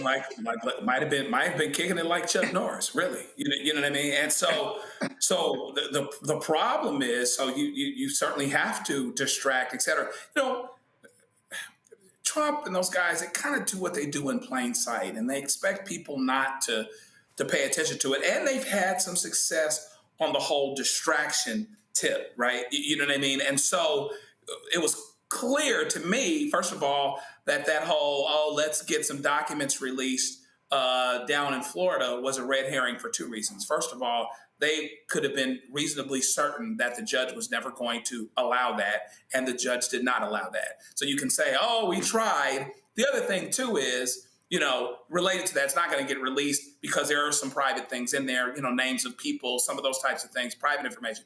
But also, it wasn't going to say enough about Trump to make a difference, if anything, about Trump, because Trump wasn't the one being prosecuted at that time related to that issue. And so now you fast forward, you got this issue now. Some of us want to talk about the loss of Medicaid. Some of us want to talk about the big ugly bill and things that are happening with that. But these guys are 100% changed the subject. Now they got Obama guilty of treason, even though you've got people that are in the administration now, not just Republicans, actual people who are turning around on the very words that they said years ago. Gabbard, Little Marco, saying something totally diametrically opposed to what they said not very long ago to help him detract from the issue because that Epstein thing is hot. And I got to tell you, I have to make a confession here. I really didn't think that people would really jump on it. I really didn't think that the MAGA folk would jump on it, particularly because could they be unwise enough to know that if those reports and those lists were actually true and complete, that Trump could potentially be on them? No, Joe, they thought it was going to be Bill Clinton all day. Yeah, that's some sincere blindness. Like, that is crazy. Just like that letter that he wrote to him for his birthday and all of this other stuff. I mean, do you guys really know? See, the problem is once you start really saying, oh, I want the truth, whatever the truth is. If you rock with Trump, eventually that's going to be a problem. You might have to ignore the truth like you have so many times before. So I'm not sure I put it past you to do that. I mean, they still people, up in the pizza parlor looking for the basement, like it's Pee-wee's Big Adventure, the Alamo. You know what I mean? People are still doing that. It's crazy to me that if you really believe and you really are going after the truth, that this can't bite you at some point, because there's no way that he would not be listed or mentioned in a situation where you're actually having a complete investigation, a complete report. And then the reporting that Bondi has told Trump you're on the list or you're mentioned proves our point. They actually thought, Rebecca, we were going to fall for the okie doke, the banana in the tailpipe. They were like, yeah, they're going to take the bait. They're going to take the bait again. It's like, no, we're not going to fall for the banana in the tailpipe. And they have been trying to switch the story now for 2 weeks. And Rebecca, you can't get, there's some stench that Febreze can't cover up. You're just gonna smell for you're just gonna be funky for a very long time. It's gonna be in your pores. Roland, like I said last week, the cloud of flatulence that people are talking about in DC that's surrounding Trump. Here's the thing. If Leader Jeffries reached out to me and was like, Rebecca, what should I do over the next 45 days? I would tell him to do the following. Get ready and go on Rogan's show. Get ready to do some live streams on Twitch and spend your entire recess talking about the Epstein files. Make Speaker Johnson rue the day that he decided to cut town because he understood that there were enough votes to demand the release of the Epstein files. Talk about that every single day for the next 45 days. Because if Leader Jeffries wants to be Speaker Jeffries, this is his path to flipping the House next year. Not only that, stir up some trouble in Texas. Connect the attempt to redistrict in Texas as a last and weak grasp that this White House is doing in order to cover up the Epstein files. tie every single thing moving forward that he views his opposition to be doing and tie it to the Epstein files. If Speaker Johnson wants to talk about these tax cuts for the billionaires, talk about these are tax cuts for people who are associates of Epstein. Every single day, connect every single issue, every single thing that the Republicans are doing, tie it to Epstein. I think that if Leader Jeffries does that, he's going to gain traction. He's going to not just have the left, the left-wing media, if there is a left-wing media left, but he will also be able to domineer and take over right-wing media and right-wing news sources online, especially within the realm of new media. He'll be able to reach the audiences that aren't locked into him doing these press conferences talking about the American dream, when we all know there is no American dream. Instead, he needs to punch hard, and make sure that Speaker Johnson feels every single day over the next 45 days. Fact, I'm going to go even further, Scott. I'm going to send some people to Mike Johnson's church with signs outside saying, what would Jesus do, Mike?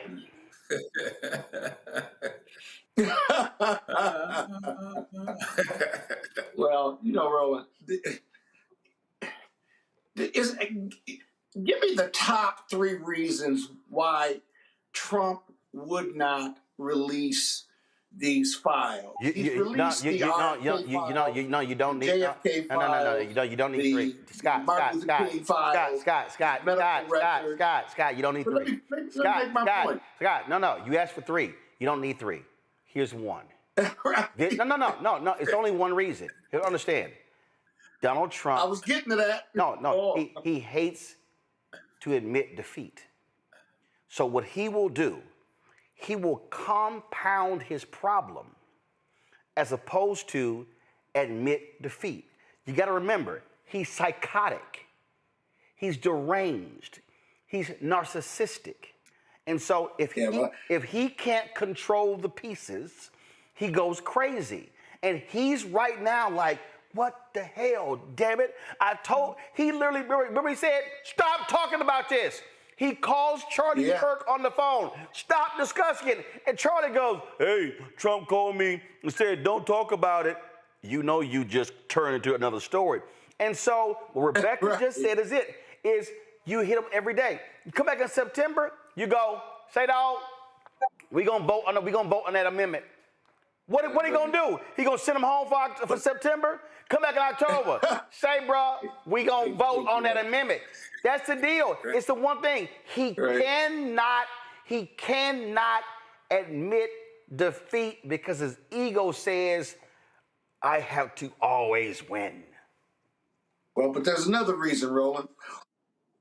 We keep talking about his name being in the files. I want to see the photographs and the videos and the pictures. I want to see, because if he's in a bad way or a compromised position, that's a really important reason why not to release those files after he and everyone else on MAGA and his cabinet members all said they were going to release them. See, they fed this bear.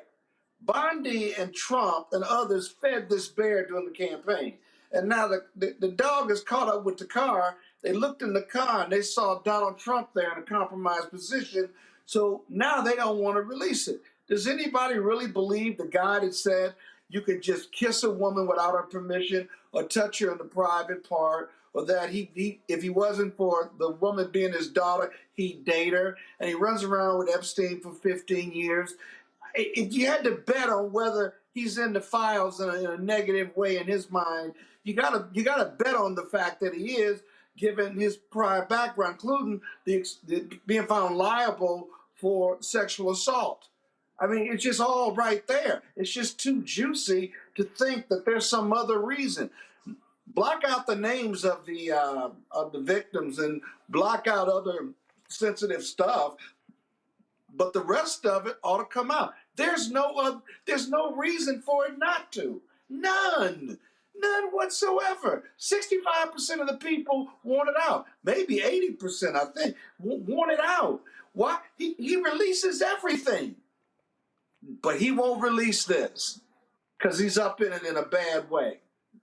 Hey, say, dog, I'm just being perfectly honest. I think this is the real reason why his ankles are swollen. Why? Anthony, come on, dog. The stress is on his ass, and them ankles are just, them legs gonna get bigger and bigger. He gonna be looking like Medea real soon. He got them forget he's a criminal. He got them cankles. He's a criminal. I'm laughing, and listen, I say hit that fool every single day. Not let a day go by, and if he tried, Jeffrey. That's right. You know what's gonna happen next? It's gonna be more photos coming out. Oh, hold up, dog. People who were at the wedding gonna be posting their photos in the pool. Yeah. That's all that's going on. All right, let me go to a break, y'all. But y'all, listen, the right wing can't stand us talking about it because they want to move on. No, it's not gonna happen because it drives them crazy. All right, y'all, don't forget, support the work that we do. Join our Bring the Funk fan club. Your support is absolutely critical. Remember I told y'all last break in terms of where we're the only black news outlet. Here, this is it right here. This is the YouTube weekly top podcast shows. July 14th to the 20th. Call Her Daddy podcast dethroned Joe Rogan for number 1. Midas Touches number 3. And so when you go on this list, you sit here and you look at all the folks here. You look at all these right-wing shows, and then when you start to look, Gilbert Arenas is 24. Then when you start going through here, Club Shay Shay's 32. Then you got Neil deGrasse Tyson. He's number 34. Then you got some ignorant black conservative dude. And this DeVaughn doctor, another black conservative nutcase. Then you got The Pivot. You got 85 South Comedy Show. You got Nightcap. Then you got, you keep going and you see all of this, Joe and Jada, Fat Joe and Jadakiss. Again, more entertainment. You keep going and you keep going. And you see us, we right there at number 62. 5:20 in the morning, that's Jeff Teague's podcast. If you keep going, Carmelo Anthony, Club 520 is also Jeff Teague's podcast. Real Life Street Stars podcast. You keep going. If you keep going down here, let's see here. That's Benny Johnson. That's the one who took $400,000 a month from the Russians. There you go. And then let's see here. You got Michelle Obama and Craig Robinson. You keep going. Let's see here. I know Joe Budden is down here.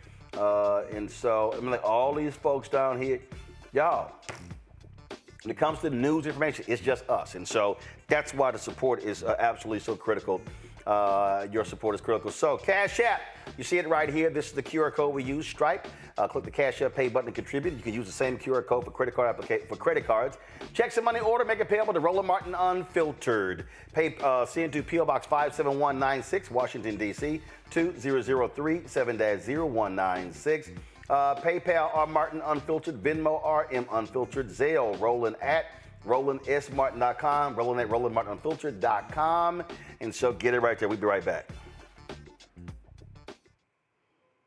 Next on the Black Table with me, Greg Carr, we look at one of the most influential and prominent Black Americans of the 20th century. His work literally changed the world. Among other things, he played a major role in creating the United Nations. He was the first African American and first person of color to win the Nobel Peace Prize.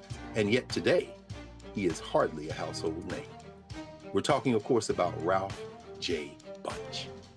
A new book refers to him as the absolutely indispensable man.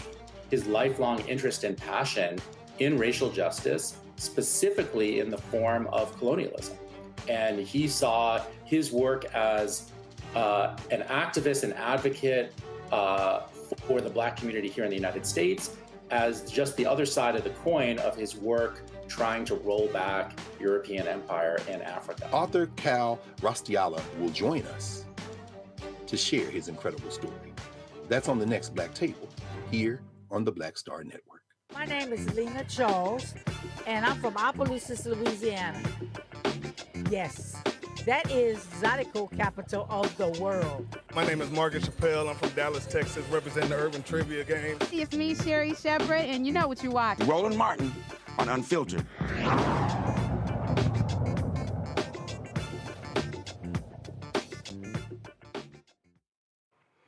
Prominent pastor in Detroit is headed to prison. Kenneth Flowers, the former pastor of Great New Mount Moriah Missionary Baptist Church in Detroit, pled no contest to several charges of sexual assault. He faced 2 counts of third-degree criminal sexual conduct involving force or coercion. The 64-year-old has been sentenced to 4 to 15 years in prison. Will be placed on Michigan's sex offender registry. Charges of first-degree criminal sexual conduct and kidnapping were dropped in the case. He was accused of assaulting a 17-year-old boy in December 2023. The teenager lived in the pastor's neighborhood in Farmington Hills. Folks, anytime you see these white MAGA people, or even some of these blackface MAGA Negroes, I call them the help. Whenever they go, Ketanji Brown Jackson's a DEI hire. Well, guess what? This one user on TikTok did something really interesting. So what he did was, it's called Debunction Junction. That's what he goes by. So what he did was, he said, you know what? Let's use Elon Musk AI tool Grok to actually do a comparison on the Supreme Court justices. And this is what he discovered. She is the epitome of a DEI hire. All right, so this guy is calling Supreme Court Justice Ketanji Brown Jackson the epitome of a DEI hire. But is that true? And I thought what I'd do for this video is compare the last 4 Supreme Court justices to be seated. That's Neil Gorsuch, Brett Kavanaugh, Amy Coney Barrett. These are all Trump nominees. And this is Ketanji Brown Jackson, who is nominated by Joe Biden. And I know a lot of people hate AI, but I love it for unbiased comparisons on multiple variables. And so to start with, we're going to go to Elon Musk's Grok, and I'm going to ask it, can you give me a side-by-side comparison of all the recent Supreme Court justices and their qualifications before being named to the bench? Let's compare the resumes of Ketanji Brown Jackson, Amy Coney Barrett, Brett Kavanaugh, and Neil Gorsuch. I'd like a detailed breakdown of their previous education, clerkships, and experience as both a lawyer and judge before being named to the bench. If possible, rank them 1 through 4 at the end and include a score of 100 for each. 100 being the most qualified candidate ever, and 0 being wholly unqualified. And as you can see, there is my prompt, and here is its reply. It created this massive, long table here of all the information. And then down here at the end, it says that it's going to rank it 20% on education, 20% on clerkships, 30% on legal experience, and 30% on judicial experience. And as you can see down here at the bottom, under the ranking and scoring, it actually ranks Ketanji Brown Jackson first with a score of 92 out of 100. Then it ranks Brett Kavanaugh second with a score of 88 out of 100. If we scroll down here, you'll see that Neil Gorsuch takes third with a score of 86 out of 100, and last is Amy Coney Barrett with a score of 80 out of 100. And then just for good measure, I said, if you did this same analysis with all 9 Supreme Court justices at the time they were nominated, can you give me the same rankings and score? And here's how Grok ranked all 9 Supreme Court justices, with Sonia Sotomayor taking first with 94 out of 100, and Amy Coney Barrett isn't last anymore. That belongs to Clarence Thomas with 78 out of 100. So I'm sorry, conservatives, if you're looking for DEI hires that have been placed on the Supreme Court, this is your number 2 offender, and this is number 1. Ain't that something, Scott? Now, of course, first of all, we know they don't care, but they love throwing it out there. And so, and I say this to all the black people, you can, that analysis right there shows, you can try to sit here and wave your degrees, defend yourself. They're racist. They'll never concede it. They don't want you there. Yeah, but they're hypocrites too, because we know that Justice Clarence Thomas was not the most qualified at the time under Bush, for sure. And I don't know Amy Barrett very well, her judicial history, but AI says she's ranked second to last and lower than the last 4. I can believe that. Black people, few of us get to fail forward. When we fail, we go back. But people with no melanin in their skin, they keep winning. They keep going forward. Mediocrity is the order of the day, and we still, even in 2025, have to be bigger, better, brighter, stronger, faster, more intellectual, harder, more hardworking than our white counterparts, whatever the industry is. It is a fact. If you want to challenge me on that, I've had these discussions with leaders in other industries, all of them. And if you're black and at the top of your game, I got to tell you, you work twice as hard, but you're twice as credentialed as your white counterparts. You just are across the board. And so this is our reality. I tell young people all the time, racism always has a presence, but your grandfather, your father, and your great-grandfather suffered more, had to work harder, and did more than where we are in 2025. This is why I say, Rebecca, with all seriousness, sincerity, conviction, fuck them. Wait, what'd you say? What'd you say? Fuck them. I am not going to give you a TED talk on my credentials. Really? Because the other ones ain't shit. Rebecca, go ahead. So, like, listening to like that Black MAGA dude, like, who is he? Because the weird self-flagellation that he did in order to bend himself into a pretzel to what show I'm not like the other blacks.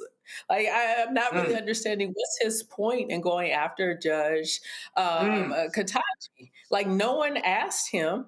And he didn't have any metrics to really articulate his point. That just doesn't make sense. So it's like all these randoms are just doing rage bait on social media. And what's unfortunate, many of these platforms reward that rage bait, and then it gets monetized. Yeah.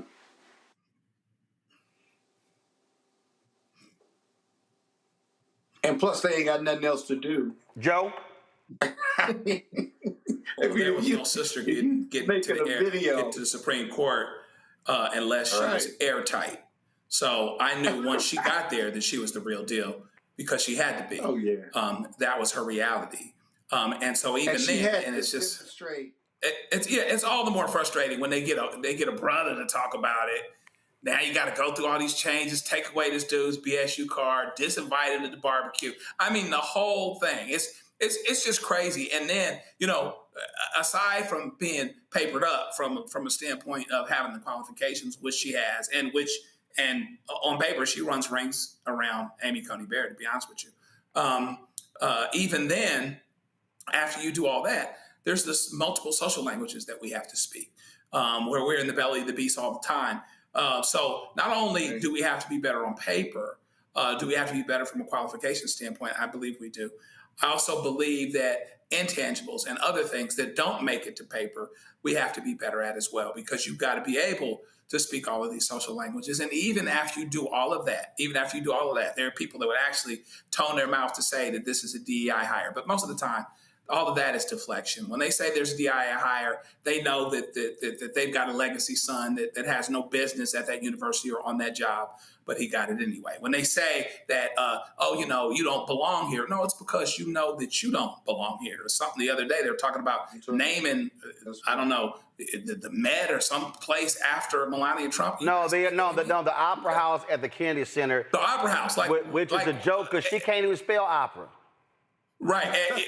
And listen, I'm telling you right now, House, House is a part of the White House, and you can spell her the H, the O, the U, and the S, and I don't think she gonna get it right. So, and here's the other thing, jumping around a little bit here, he has got such a thing, Trump has got such a thing for Obama. Fundamentally, he's jealous of that brother. He's jealous. Oh, yeah. First of all, the Nobel Peace Prize, the poll numbers. Right. He's never he mad because he's thinner, his crowds, all this sort of stuff. He knows, But here's the thing, though. Here's the thing, though. I need people to understand, though, and which is why I wrote my book, White Fear. Y'all need to understand what these cats are doing. I'm telling you, they're fixated. They are desperate because the world has changed. And let me be real clear. They don't like black people, okay? They don't want Latinos here, but they want white women to shut up, lay down, birth their babies, and stay in the house. This is Charlie Kirk talking to Tucker Carlson. I keep telling y'all what their game plan is, Roland. Card. So, but the power of young white men in this country, if they were motivated and purposeful, yeah, young white men helped us win a world war and get to the moon and split the atom.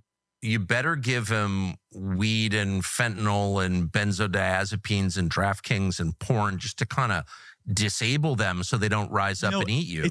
That's what I would do. I'm just saying, like, if I were in charge of society, I'd be like, holy shit, I'm afraid of these guys. You're so right. And I try to, so I listen to your show all the time, Tucker. And Sorry. When you say stuff like that, I try to challenge it. I'm like, is it really a centralized conspiracy? I'm like, no, it's a conspiracy of instinct. But then I'm like, I got nothing. I'm like, but it's like, you know, if you were trying to make the most, by the way, if you look at just the genetics of it, like I'm Scots-Irish, I'm like very disagreeable, boundary pushing, you know, like rebellious. I know my genetic type. And by the way, genetics matter. We should talk about genetics more. It's not racist to say that.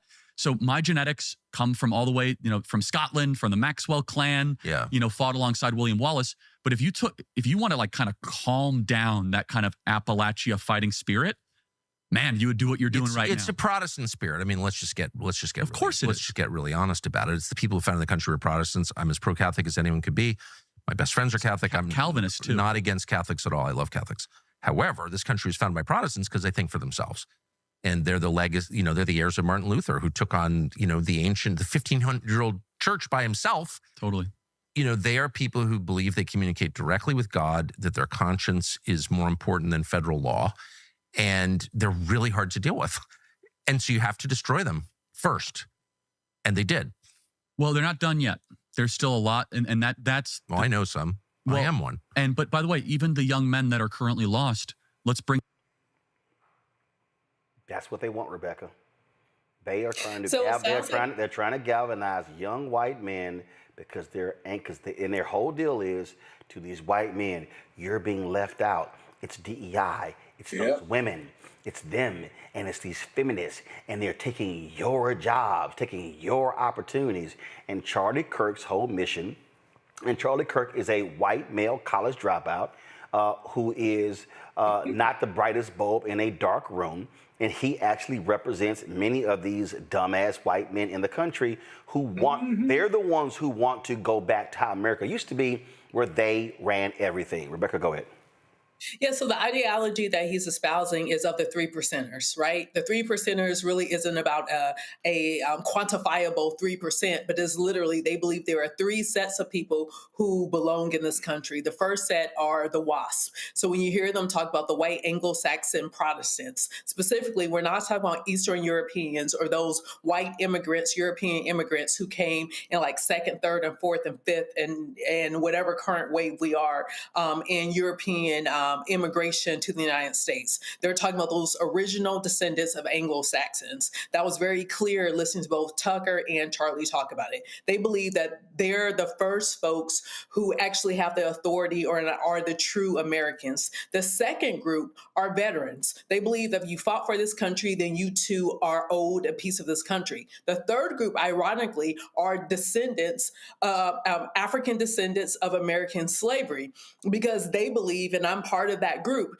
they believe that we are here not because of equality, but we're here to have servitude to the WASP. And so what they are espousing is a clear white nationalist ideology that doesn't include every white person. So what's really interesting is we're seeing a flatness in race in this country, and we're seeing that white people are struggling with the loss of their identity, of their ethnic identity, their ethnic heritage, because they have succumbed to the ideology of whiteness. We know that as different waves of people have come into this country, if we could start like maybe with the 1880s, go to the 1890s, early, the turn of last century, one of the things that we noticed by the time that European immigrant that's from a non-Anglo-Saxon country, by the time they're second generation in this country, they have now been washed, and now they are now deemed as white folks. So that nationalist agenda that we just saw doesn't include any of those people, quite frankly, who probably immigrated from Europe,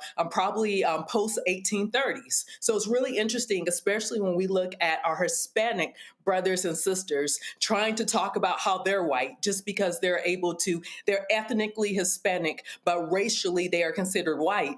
The Tucker Carlsons of the world, the Charlie Kirks of the world, they do not consider you to be white because you are not a part of that original WASP group, which is really interesting, watching some of those same Hispanic people on TikTok saying, well, this is not what I voted for. You were never included in this equation of white nationalism. So I think it's very important for people to go back and read some of those writings from over 250 years ago to understand what this fight, what this battle that we're in actually is.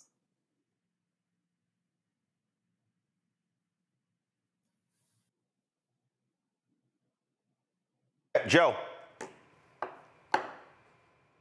go ahead. Oh, Joe's frozen. All right, then. So great point there, Rebecca. Bottom line to y'all, we know who they are. We know who they are, and they're telling you. So listen accordingly and act accordingly. All right, gotta go to a break. We come back. Tech Talk. Back in a moment. Next on the Black Table with me, Greg Carr, we look at one of the most influential and prominent Black Americans of the 20th century. His work literally changed the world. Among other things, he played a major role in creating the United Nations. He was the first African American and first person of color to win the Nobel Peace Prize. And yet today, he is hardly a household name. We're talking, of course, about Ralph J. Bunche. A new book refers to him as the absolutely indispensable man. His lifelong interest and passion in racial justice, specifically in the form of colonialism. And he saw his work as an activist and advocate for the Black community here in the United States as just the other side of the coin of his work trying to roll back European empire in Africa. Author Cal Rostiala will join us to share his incredible story. That's on the next Black Table, here on the Black Star Network. Carl Payne pretending to be Roland Martin. Holla! You ain't got to wear black and gold every damn place, okay? Ooh, I'm an alpha, yay. All right, you're 58 years old. It's over. And you are now watching Roland Martin Unfiltered. Uncut, unplugged, and undamn believable.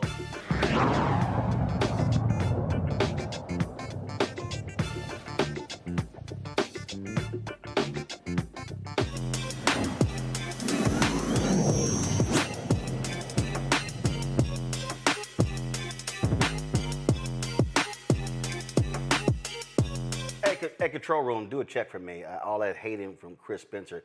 Is he an honorary Sigma? Oh, because we don't do honoraries in Alpha. All right, y'all. Let's talk about one man's mission to reshape how students approach career opportunities, particularly in STEM and STEAM fields, led him to create the Big Tide Summit. It provides students with the opportunity to explore industries that may not require a college degree, but do require trade skills. Robert Gould's summit addressed the growing concern of a workforce desperate for skilled workers. He joins us now. Robert, how you doing? Hello, Mr. Martin. How you doing, sir? Good evening. So how long have you at this summit? We've had it for 4 years now. In 3.5 years, we scaled from 20 people in a room with a vision and a dream to serving over 7,000 students. We're in 12 counties across the Southeast, and we're building the next generation of leaders in tech and in STEM, particularly in rural areas, providing access to people who have typically been inaccessible. So we're so excited about it and honored to be here with you today, sir. It's an honor. Are these high school students, college students, or a mix? Yes, high school students. So our program really taps into this idea of creating not just opportunity, but access to students at a pivotal point in transitioning into workforce development. So we assess them from special 8th grade up into 12th grade. They go into our system and then they're empowered with the ability to be able to take hold of their career development and then actually get jobs on the spot, whether they are going to directly into the college route or directly into career access. We're here to provide them the opportunities. So it's a one-stop shop. And so, how do you track those students to see if they still are interested in STEM and STEAM, and what does that result in terms of career and opportunity with jobs? Yes, sir. So, what's so important is surveying is crucial. I'm a data guy, and that's my background too. And so, what's so important for us is to be able to not just track, but we want to walk hand in hand with students. So, it's not enough when we talk about careers just to talk about the end result. We have to talk about what is life after the job? What is life when you go home? How do we build holistic leaders? And so, mentorship is such a key part of our programming because we understand that just having the trade is not enough. You have to be empowered and infueled with the tools to succeed in life so that you can succeed on a job. And so we may not all go to college, but we all have to have a career. And so we have to know finance, everyone. We have to know interpersonal skills, communication skills, not just how to pitch product, but how do you pitch who you are, who you were born to be in this world. And so those are the fundamental pillars that are built on Big Tide. And that's how we create big access for students across the Southeast. Questions from the panel. Rebecca, you first. Sure. Two questions. One, if there is a young person who's interested in attending or being a part of this movement, how do they sign up? And then second, for those of us who want to be able to support this movement, how can we support? Yes, thank you so much, Rebecca, for that question. What's so amazing is we've been able to scale and service over 7,000 students across the Southeast in 12 counties at zero cost to the students and at zero cost to the school systems that we service. And so we understand that this is a need. Students want more tech access to jobs that don't require necessarily four-year college degrees, but the grit, the understanding, and the backing of understanding interpersonal skills. With entities like Hyundai and the Port Authority growing here in Southeast Georgia, we understand that we have to have that workforce developed. And so we're 501c3, and so we are literally just self-funded, brick by brick, grassroots, just believing in the mission, and to be honest, scaled beyond necessarily having all the dollars in the bank account, but having big dreams and big capability to make things happen. So we want to offer anyone the opportunity to visit bigtide.org. As long as you are a registered high school student in school and in a public institution or private institution, you can attend Big Tide for free and have access to jobs in tech, career training, and then also mentorship from national CEOs from across the country who are coming to provide you access for free. And so you can visit bigtide.org to find out more information about that. And if you are a corporate donor and want to be a part of helping us build big futures, you can also visit bigtide.org and sponsor and be a part of us providing our career access to thousands of students. Joe. Great work that you're doing. I wonder if there are other plans to, it sounds like you're scaling and you're getting bigger. Talk about some of the plans that you have in terms of how you get bigger, how much bigger you get, and whether you will focus on the Southeast, continue to focus on the Southeast, or you'll actually spread and go into other parts of the country. Thank you so much for that question. It's so important for smart growth and sustainability are at the core of our programming. And so we see Big Tide as a big mission because we understand that if we provide access to education, right now we are in a technology typhoon with over 15,000 jobs quoted just this year needed for jobs in tech and in technology, in electronic vehicles, and the expansion of those industries. We understand that there are many communities across the Southeast that have to have a qualified workforce that is more than just understanding the trades, but understanding livelihoods so that they can provide economic support back to their hometowns. And so the goal of Big Tide is to go big, baby. We believe in that in everything that we do. So we see this as a global mission, as also a national mission. And so this year, our goal is to hit another 3,000, which will bring our total in 4 years to impacting 10,000 lives across the Southeast and impacting students with real-time access to jobs, careers, but lifestyles and understanding who they are. And so we're excited about that and providing more scholarships that are not traditional. I would like to add, our career fund is not just for students who are going directly to college, and there are amazing organizations who are fighting that fight, but we want to be in the space for the untraditional student who may not be going directly to college, but they're in a pendulum space and they're going directly into career. And if they have the financing to get a car, to get equipment, to get the cosmetology license, to get, the fuel, that they can literally change their whole trajectory of their legacy. And so we're looking to expand that across the country, and we've built a model that can be sustainable for the world. Again, how can folks reach you for more information? Yes, sir. You can visit bigtide.org and follow us at the Big Tide Summit. And we're hoping, Mr. Martin, maybe we can have your presence soon here in Chatham County. So we're excited about it. And I'm excited to exclusively drop here. We've announced 2026 date, which will be April 24th, Friday, April 24th and 25th in Savannah at the Savannah Convention Center. And so we're honored to be back for another year of making big change for big impact. All right. Certainly good luck with that. We appreciate it. Thank you so much, sir, for having me. I appreciate it. Thanks a lot. All right, folks, we're going to close the show with this. I saw this video, y'all, and I just thought it was just too funny not to share with y'all.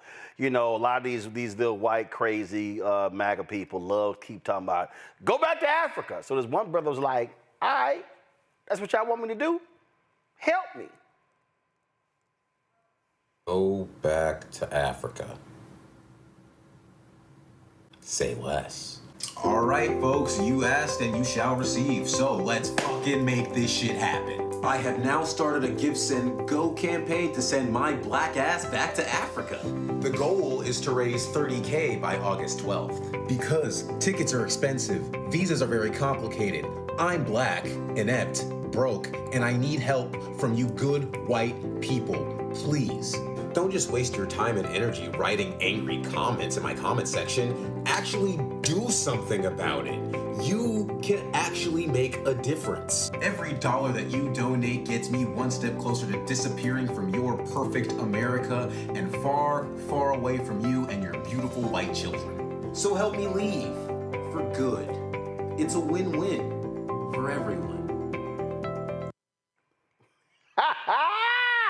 See, that's how you do it. Y'all pull up how much he's raised. Y'all pull up the graphic. Y'all pull up. What is that? First of all, $447. That's it. $447. See, them fools always got something to say, and so he's like, okay, all right, this is what y'all want to do. It's not a problem. It's not a problem. Now, y'all know what this reminds me of. Y'all remember that black woman? Remember that black woman who screwed over MAGA? Remember she got them fools to pay off $150,000 of her college debt? Y'all remember this sister right here? Y'all remember? She went there, MAGA, making America great again, and just totally jacked them up. So I think it's a brilliant idea. See, that's what you do. That's what you do, Rebecca. You sit there and you trash these fools and you play with them, and it's like, put your money where your mouth is. Put your money where your mouth is. And so, I wouldn't have asked for 30-some-odd thousand. I would have said, no, go ahead and put about $250,000. Put in about $500,000. Essentially what he's saying is that's what the racist white folks did, to sent enslaved folks of African descent from here to Liberia. Like, look, if they're sick and tired of us, if you're sick and tired of us talking about white supremacy and white nationalists and all this other stuff, go ahead and just pay us our reparations. You do that and you could go run and do what you want to do. Because if I get the money that's owed to me and my family, then I understand how I can compete, because I understand how my family has survived. And I understand the talent that's in my family and many other descendants who were forced on these shores. It's like, we know how to compete. So give us our resources and we will beat you every time. Joe? Yeah, listen, like Gwen Guthrie said, no romance without finance.